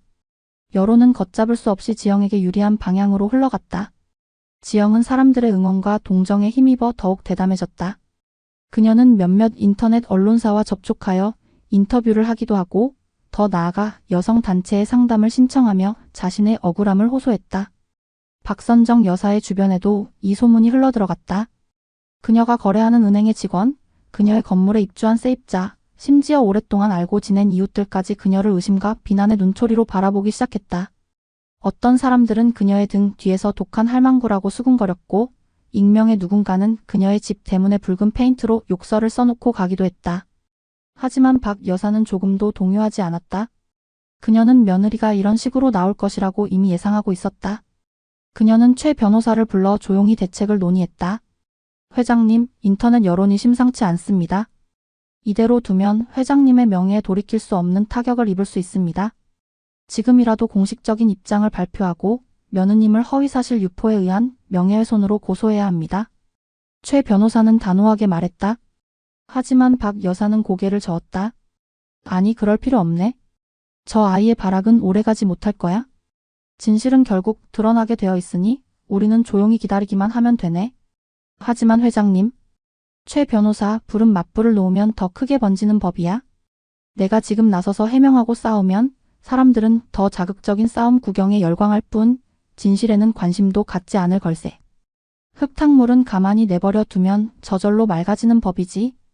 박 여사는 며느리의 추악한 여론 전에도 불구하고 놀라울 정도의 평정심을 유지했다. 그녀는 마치 폭풍의 눈 한가운데 서 있는 사람처럼 고요했다. 그녀는 알고 있었다. 김지영이 스스로 파놓은 함정에 스스로 빠지게 될 것이라는 것을. 거짓으로 쌓아 올린 동정심의 성은 아주 작은 진실의 바람에도 허무하게 무너져 내리기 마련이라는 것을.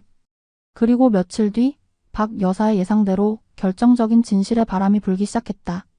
그것은 김지영이 상상조차 하지 못했던 가장 가까운 곳에서부터 시작되었다. 김지영이 주도한 여론전은 처음에는 성공적인 듯 보였다. 그녀의 자극적인 이야기에 대중은 열광했고 박선정 여사를 향한 비난은 날마다 거세졌다. 지영은 마치 정의의 투사가 된 양 각종 인터뷰와 온라인 활동을 이어가며 자신의 억울함을 더욱 절절하게 호소했다. 그녀는 심지어 후원 계좌를 열어 동정심을 유발하며 생활비를 벌기까지 했다. 하지만 거짓의 탑은 높이 쌓을수록 위태로운 법이다. 균열은 예상치 못한 곳에서부터 시작되었다. 첫 번째 균열은 바로 지영의 친구들 사이에서 일어났다. 돌잔치 당일 지영이 준비한 텅 빈 뷔페룸에 앉아있던 몇 안 되는 친구 중 한 명이 인터넷에 올라온 지영의 글을 보게 되었다. 저와 남편에게는 가짜 장소를 알려주고 자신은 모든 친척과 지인을 불러 따로 성대한 돌잔치를 연 것입니다. 글을 읽던 친구는 고개를 갸웃했다. 이상하다. 그날 지영이가 우리한테 보낸 주소는 뷔페였고 시어머니가 따로 호텔에서 크게 한다고 말했던 것 같은데? 그럼 자기가 이중으로 장소를 잡아놓고 시어머니 탓을 하는 거잖아? 그 친구는 다른 친구들과 이 문제에 대해 이야기하기 시작했다. 그리고 그들은 지영이 평소 얼마나 허영심이 많았는지, 시어머니의 재력에 대해 얼마나 집요하게 자랑하고 다녔는지를 기억해냈다. 지영이 흘렸던 눈물과 억울함의 호소가 갑자기 의심스러워지기 시작했다. 결국 그 친구 중 한 명이 익명으로 맘카페에 반박 글을 올렸다. 강남 건물주 시어머니 글쓴이 김지영 씨의 친구입니다. 진실을 밝힙니다. 저는 돌잔치 당일 지영이가 오라고 한 뷔페에 갔던 사람 중 한 명입니다. 그날 사람은 거의 없었고 분위기도 썰렁했습니다. 그런데 지영이가 올린 글은 사실과 다른 부분이 많습니다. 지영이는 시어머니가 호텔에서 잔치를 여는 것을 이미 알고 있었고 자신은 보험 삼아 뷔페를 따로 예약했다고 말했습니다. 그런데 이제 와서 시어머니가 자신을 속였다고 하는 것은 명백한 거짓말입니다. 또한 평소 지영이는 시어머니의 재산을 당연히 자신의 것처럼 이야기하며 과도한 씀씀이를 보여왔습니다. 이번 일은 돈 문제로 시어머니와 갈등을 빚다가 벌어진 일이지 결코 일방적인 갑질이 아닙니다. 이 글은 순식간에 퍼져나갔다. 사람들은 혼란에 빠졌다. 누구의 말이 진실인지 알 수 없었다. 하지만 지영의 이야기에 의심의 씨앗이 뿌려진 것은 분명했다. 두 번째 결정타는 전혀 예상치 못한 인물에게서 터져나왔다. 바로 돌잔치가 열렸던 특급 호텔의 총지배인이었다. 박선정 여사를 향한 무분별한 비난과 호텔의 이름까지 거론되는 상황에 부담을 느낀 그는 최 변호사를 통해 조심스럽게 사실관계를 확인했다. 그리고 최 변호사의 조언에 따라 호텔의 공식적인 입장을 내놓기로 결심했다. 다만 고객의 개인정보를 보호하는 선에서 오해를 바로잡는 수준이었다. 호텔 측은 익명의 언론 제보 형식을 빌려 입장을 밝혔다. 최근 논란이 되고 있는 호텔 돌잔치 사건과 관련하여 당시 행사를 진행했던 호텔 관계자로서 사실관계를 바로잡습니다. 최초 돌잔치 예약자는 며느리인 김지영 씨가 맞습니다. 하지만 이후 시어머니인 박선정 회장님께서 직접 호텔을 방문하시어 김지영 씨와의 정상적인 통화 및 동의 하에 예약자를 변경하고 행사 규모를 대폭 확대하셨습니다. 모든 비용은 박선정 회장님께서 지불하셨으며 준비 과정에서 며느리를 배제하거나 속이려는 정황은 전혀 없었습니다. 오히려 박 회장님께서는 손주의 첫 생일을 최고로 만들어주기 위해 모든 정성을 쏟으셨습니다. 저희 호텔은 어느 한쪽 편을 들려는 것이 아니며 단지 사실과 다른 억측으로 인해 저희 호텔과 박 회장님의 명예가 훼손되는 것을 막고자 할 뿐입니다. 호텔의 공식적인 입장은 파급력이 컸다. 지영이 시어머니가 몰래 따로 잔치를 열었다고 주장했던 핵심 부분이 거짓임이 드러난 것이다. 여론은 급격하게 차가워지기 시작했다. 사람들은 속았다는 생각에 분노했다. 지영을 동정하고 응원했던 댓글들은 이제 그녀의 거짓말을 비난하는 날카로운 화살이 되어 돌아왔다. 뭐야, 결국 돈 때문에 쇼한 거였네. 대국민 사기극 아니야? 친구가 등 돌리고 호텔이 입장을 발표할 정도면 말 다 했지. 누가 악마인지 이제 알겠다. 후원금 받은 거 다 토해내라. 사기꾼? 역풍은 거셌다. 지영의 사회관 개망 서비스는 비난의 댓글로 마비되었고 그녀의 신상 정보가 인터넷에 퍼져나가기 시작했다. 동정 여론을 등에 업고 기세등등했던 그녀는 이제 사기꾼, 거짓말쟁이로 낙인 찍혀 사회적으로 매장당할 위기에 처했다. 하지만 아직 끝나지 않았다. 이 모든 상황을 조용히 지켜보고 있던 박선정 여사는 이 추악한 진실 공방에 마침표를 찍을 마지막 카드를 꺼내들 준비를 하고 있었다. 그것은 김지영이 결코 예상하지 못했던 그녀의 숨통을 완벽하게 끊어놓을 가장 강력하고 결정적인 증거였다. 역풍은 이제 막 시작되었을 뿐 진짜 폭풍은 아직 오지도 않은 상태였다. 김지영은 자신이 쏘아 올린 거짓말의 화살이 얼마나 무서운 부메랑이 되어 돌아오는지 곧 뼈저리게 느끼게 될 것이었다. 여론이 완전히 등을 돌리고 사기꾼으로 몰리게 된 김지영은 공포에 휩싸였다. 그녀는 자신의 집 앞에 진을 치고 있는 기자들과 유튜버들을 피해 며칠 동안 집 밖으로 한 발짝도 나가지 못했다.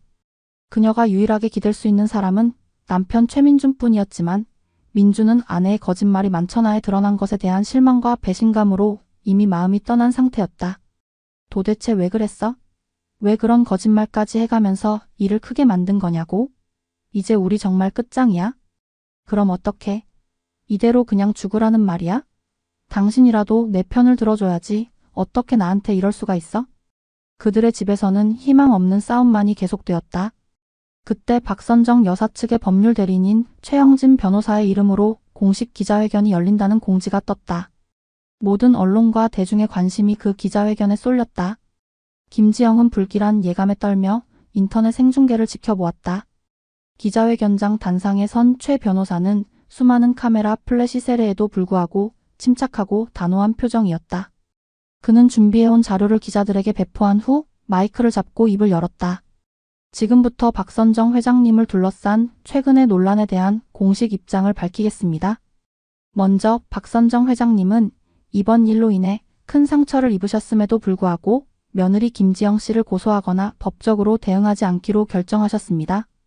한때나마 가족이었던 사람에 대한 마지막 배려입니다. 하지만 더 이상의 허위사실 유포로 인해 회장님의 명예가 실추되고 진실이 왜곡되는 것을 막기 위해 오늘 이 자리에서 모든 진실을 명백히 밝히고자 합니다. 최 변호사는 잠시 말을 멈추고 스크린을 가리켰다. 스크린에 나타난 것은 바로 김지영이 박 여사에게 보냈던 500만 원 입장료 문자 메시지 전체 내용이었다. 어머니, 저희 하늘이 돌잔치 다음 주 토요일에 하기로 확정했어요. 강남 최고 호텔 연회장으로 예약했고요. 어머니도 하늘이 할머니신데 당연히 오셔야죠. 오고 싶으시면 500만 원부터 보내세요. 입금 확인되면 정확한 장소랑 시간 알려드릴게요. 이건 축의금이랑은 별도인 거 아시죠? 일종의 입장료라고 생각하시면 될 것 같아요. 하객들한테는 차마 이렇게 말 못하지만 어머니는 가족이니까 솔직하게 말씀드리는 거예요. 문자 내용이 공개되는 순간 기자회견장은 충격으로 술렁였다.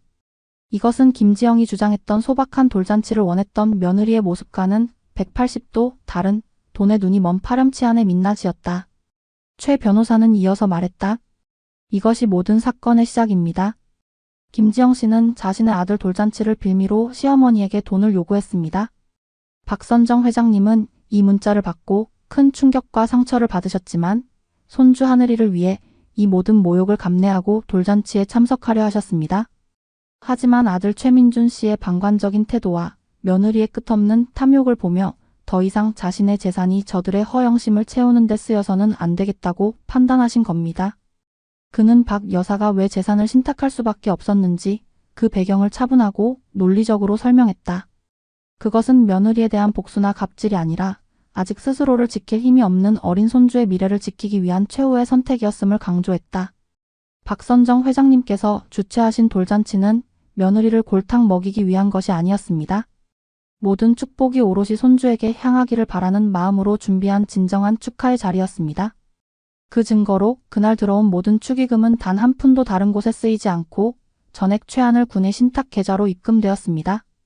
최 변호사는 그 증거로 신탁 계좌의 입금 내역 확인서까지 공개했다. 모든 진실의 조각들이 맞춰지는 순간이었다. 김지영의 주장은 산산조각이 났다. 그녀는 비련의 여주인공이 아니라 이 모든 사건을 일으킨 탐욕스러운 원흉이었음이 명백해졌다. 기자회견은 인터넷을 통해 실시간으로 퍼져나갔고 여론은 완전히 뒤집혔다. 김지영을 향했던 동정은 이제 걷잡을 수 없는 분노와 경멸이 되어 쏟아졌다. 그녀가 열었던 후원 계좌는 사기 혐의로 조사를 받아야 한다는 목소리가 높아졌고 그녀가 인터뷰했던 언론사들은 서둘러 기사를 내리고 사과문을 발표했다. 집에서 이 모든 것을 지켜보던 김지영은 온몸에 힘이 빠져나가며 그 자리에 주저앉았다. 끝났다. 이제 모든 것이 정말로 끝났다. 그녀는 더 이상 변명할 수도 숨을 수도 없었다.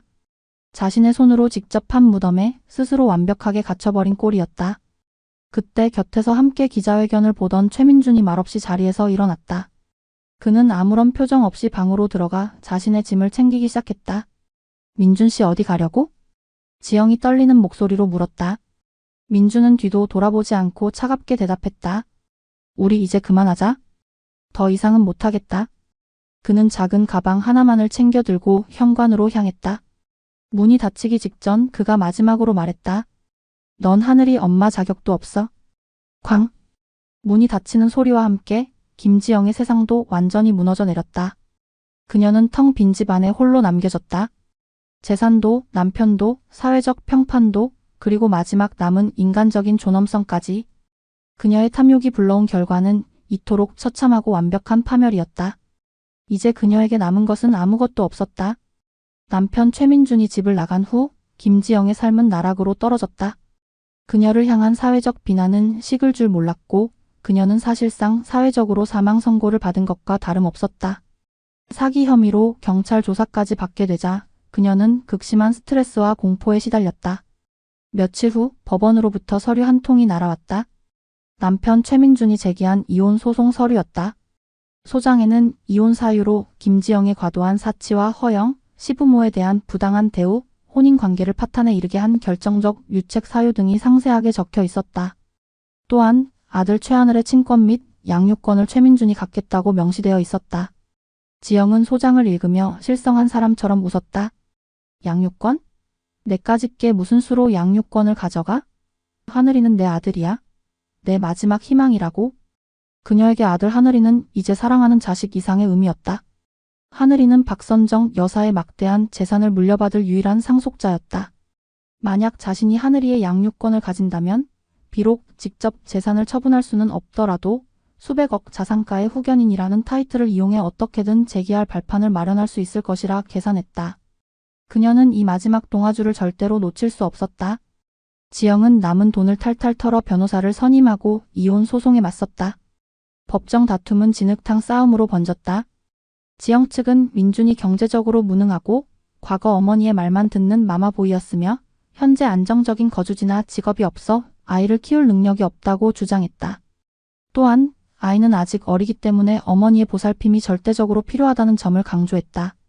반면 민준 측은 지영의 사치와 거짓말, 그리고 이번 여론전 사태를 증거로 그녀가 아이를 양육할 인성과 도덕성을 갖추지 못했다고 반박했다.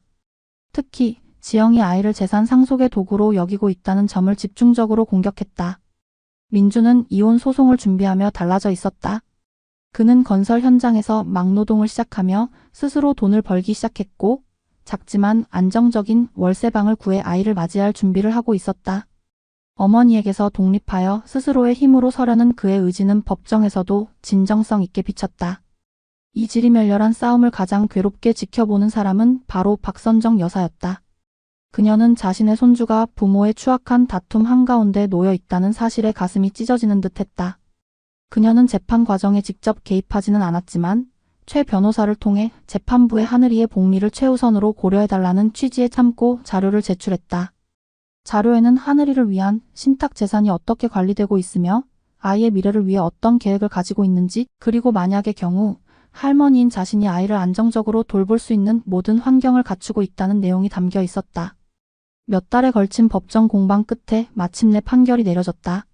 재판부는 이혼을 결정하며 두 사람 모두에게 혼인 파탄의 책임이 있다고 보았다.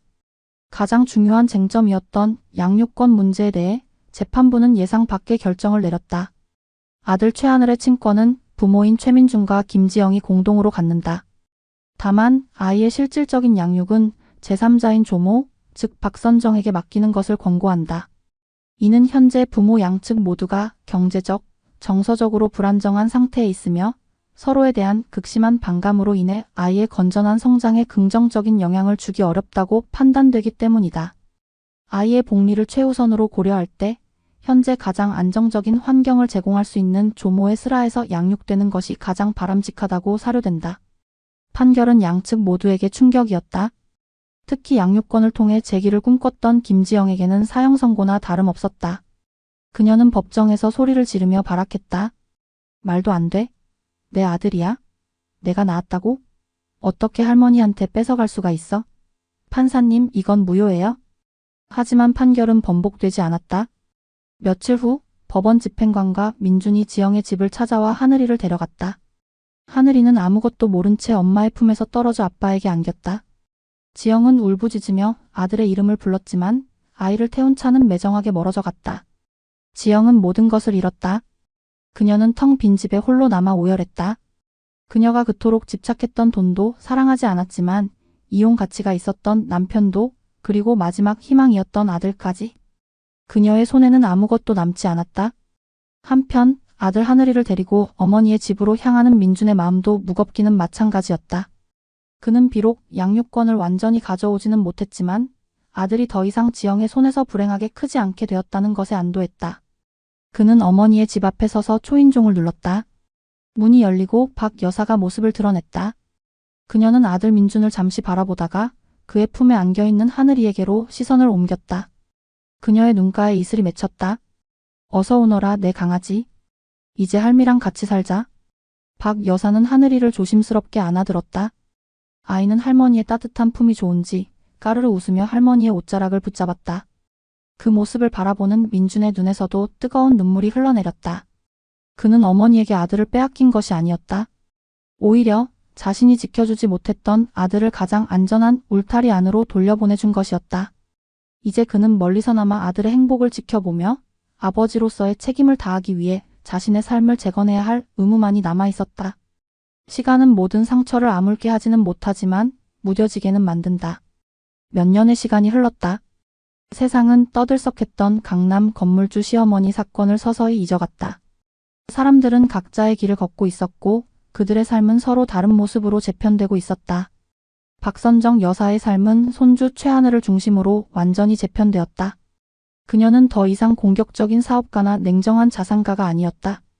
아침 일찍 일어나 손주의 아침밥을 챙기고 유치원에 데려다주고 오후에는 함께 공원에서 자전거를 타는 평범한 할머니의 삶을 살았다. 그녀의 얼굴에서는 과거의 서늘한 카리스마 대신 따뜻하고 인자한 미소가 떠나지 않았다. 하늘이는 할머니의 지극한 사랑과 안정적인 환경 속에서 밝고 건강한 아이로 자라났다. 아이는 가끔 엄마와 아빠에 대해 물었지만 박 여사는 그때마다 아이의 눈높이에 맞춰 차분하게 설명해 주었다. 하늘이 엄마랑 아빠는 하늘이를 너무너무 사랑하지만 지금은 멀리서 하늘이가 씩씩하게 잘 크기를 응원하고 계신단다. 대신 할머니가 하늘이 곁에서 항상 함께 있어줄게. 그녀는 결코 아들이나 며느리를 험담하지 않았다. 아이의 마음속에 부모에 대한 상처나 원망이 자리 잡기를 원치 않았기 때문이다. 최민주는 완전히 다른 사람이 되어 있었다. 그는 건설 현장에서 기술을 배워 이제는 제법 숙련된 기술자가 되었다. 땀 흘려 돈을 버는 것의 가치를 깨달은 그의 얼굴에는 과거의 나약하고 우유부단했던 그림자가 사라지고 책임감 있는 어른의 모습이 자리 잡고 있었다. 그는 매주 주말마다 어머니의 집을 찾아와 하늘이와 시간을 보냈다. 처음에는 서먹하고 어색했지만 진심으로 아들에게 다가가려는 그의 노력에 하늘이도 서서히 마음을 열었다. 그는 더 이상 어머니에게 돈을 요구하거나 의지하지 않았다. 오히려 자신이 번 돈으로 하늘이의 장난감을 사오고 어머니를 위해 작은 선물을 준비하기도 했다. 박 여사는 그런 아들의 변화를 묵묵히 지켜보며 대견해했다. 그녀는 여전히 아들을 집으로 다시 들이지는 않았지만 그들의 관계는 과거의 원망과 실망을 넘어 새로운 형태로 천천히 회복되고 있었다.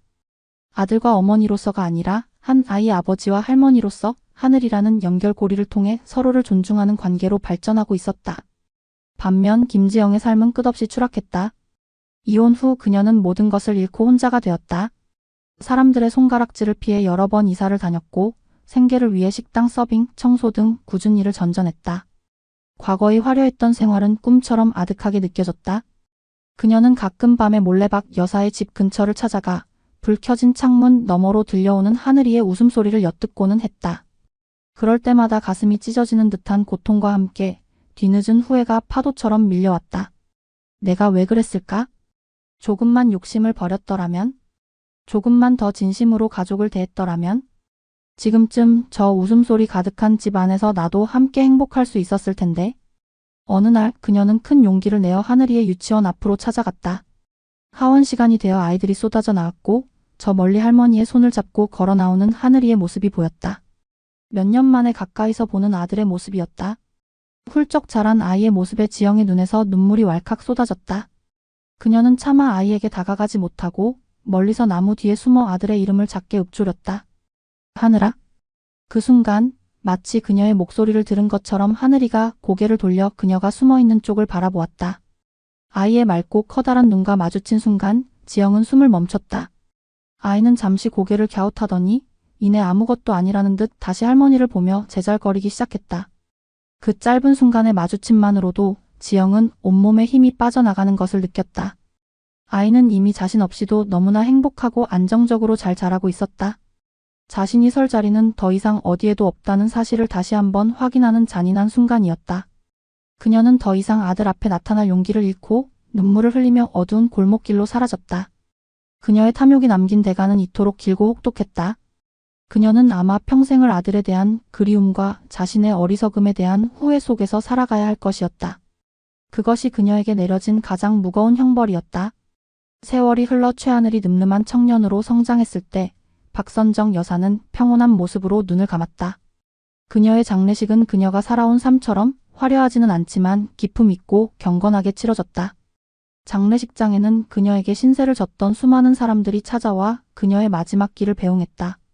이제는 중년의 남자가 된 최민주는 상주로서 묵묵히 조문객들을 맞았다.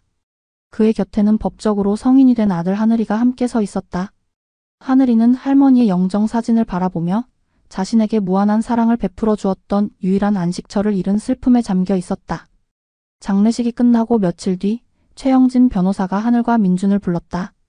할머니의 유언을 전달하기 위해서였다. 박 여사는 이미 오래전에 모든 재산을 하늘의 이름으로 신탁했지만 별도의 유언장을 남겨두었던 것이다. 최 변호사는 두 사람 앞에서 유언장을 읽어 내려갔다. 유언장의 대부분은 하늘이를 향한 당부의 말들이었다. 사랑하는 내 손주 하늘아. 내가 이 글을 읽을 때쯤이면 할미는 이미 이 세상에 없겠구나. 부디 너무 슬퍼하지 마라. 할미는 너와 함께한 모든 순간이 행복했단다. 내가 너에게 남기는 이 재산은 내가 평생을 바쳐 이룬 피와 땀의 결실이다. 하지만 기억하거라. 돈은 결코 인생의 목적이 될 수 없다는 것을. 돈은 너의 꿈을 이루고 다른 사람을 돕는 선한 도구가 되어야지 너를 지배하는 주인이 되어서는 안 된다. 부디 지혜롭고 현명하게 사용하여 너 자신뿐만 아니라 세상을 이롭게 하는 사람이 되어주길 바란다. 하늘은 할머니의 진심 어린 목소리가 들리는 듯하여 조용히 눈물을 훔쳤다. 유언장의 마지막 부분에는 아들 민준과 이미 오래전에 인연이 끊긴 며느리 김지영에 대한 언급이 있었다. 내 아들 민준아, 나는 한때 너를 원망하고 미워했다. 하지만 네가 스스로의 힘으로 일어서서 하늘이에게 떳떳한 아버지가 되려고 노력하는 모습을 보며 나는 너를 용서하기로 했다. 너에게 직접 재산을 남기지는 않지만 하늘이가 너를 잘 돌봐줄 것이라 믿는다. 부디 앞으로도 지금처럼 성실하고 정직하게 살아가거라. 그것이 네가 나에게 할 수 있는 가장 큰 효도다. 그리고 마지막으로 김지영에 대한 내용이었다. 김지영에게 나는 여전히 당신을 용서하지 않았다. 하지만 당신은 내 손주 하늘이를 낳아준 어머니다. 그 사실 하나만으로 나는 당신이 비참하게 생을 마감하는 것을 원치 않는다. 하늘이의 이름으로 신탁된 재산 중 아주 작은 일부를 떼어 당신이 최소한의 인간적인 삶을 유지할 수 있도록 매달 일정 금액의 생활비를 지급하도록 조치해 두었다. 이 돈이 당신의 지난 과오를 씻어주는 면죄부가 될 수는 없을 것이다. 다만 이 돈으로 밥 굶지 말고 남은 생이라도 조용히 속죄하며 살아가길 바란다. 그리고 다시는 내 손주 앞에 나타나지 마라. 유언장의 내용은 놀라웠다. 모든 것을 빼앗고 냉정하게 돌아섰던 줄로만 알았던 할머니가 마지막 순간에는 자신을 그토록 모욕했던 며느리에게까지 최소한의 온정을 베푼 것이다. 그것은 용서가 아니었다. 자신의 손자를 낳아준 생모에 대한 인간으로서의 마지막 도리이자 연민이었다. 유언장 낭독이 끝나고 하늘은 깊은 생각에 잠겼다. 할머니가 자신에게 물려준 것은 단순히 수백억의 재산이 아니었다. 그것은 돈의 가치와 책임, 그리고 진정한 사랑과 용서의 의미에 대한 깊은 가르침이었다. 할머니는 돈 때문에 가족이 무너지는 비극을 막기 위해 단호한 결단을 내렸지만 마지막에는 모든 것을 품으려는 큰 사랑을 보여주었다. 며칠 후 하늘은 아버지 민준과 함께 조용한 강가를 찾았다. 아버지, 저는 할머니의 뜻을 따를 생각이에요. 이 돈을 제 개인의 부를 위해 쓰기보다는 할머니의 이름으로 사회에 환원할 수 있는 방법을 찾아보고 싶어요. 어려운 환경의 아이들을 돕는 재단을 만드는 것도 좋을 것 같아요. 민주는 훌쩍 자란 아들의 모습이 대견하여 말없이 어깨를 다독여 주었다. 내 할머니가 하늘에서 기뻐하실 거다. 내가 바로 내 할머니의 가장 위대한 유산이다. 그 시간 허름한 월세방에서 김지영은 변호사로부터 한 통의 전화를 받았다. 시어머니의 유언에 따라 앞으로 매달 생활비가 지급될 것이라는 내용이었다. 그녀는 수화기를 든 채 그 자리에 주저앉아 한참을 울었다. 그 눈물은 기쁨이나 안도의 눈물이 아니었다. 자신의 추악한 탐욕에 비해 너무나 과분한 온정을 베푼 시어머니에 대한 뒤늦고 처절한 참회의 눈물이었다. 결국 박선정 여사가 남긴 진짜 유산은 돈이 아니었다. 그것은 탐욕은 파멸을 낳고 진정한 사랑은 모든 것을 이겨낸다는 삶의 진리였다. 손주는 할머니의 가르침을 이어받아 더 큰 사랑을 실천하는 사람으로 성장했고 아들은 비로소 홀로 서기에 성공하여 떳떳한 아버지로 거듭났다. 그리고 한때 며느리였던 여자는 평생을 속죄하며 살아갈 기회를 얻었다. 한 여인의 지혜롭고 단호했던 결단은 결국 비극으로 끝날 뻔했던 한 가족의 역사를 구원하고 각자의 자리에서 새로운 삶을 시작할 수 있는 마지막 기회를 선물한 셈이었다. 그것이 바로 돈으로는 결코 살 수 없는 진정한 사랑의 힘이었다.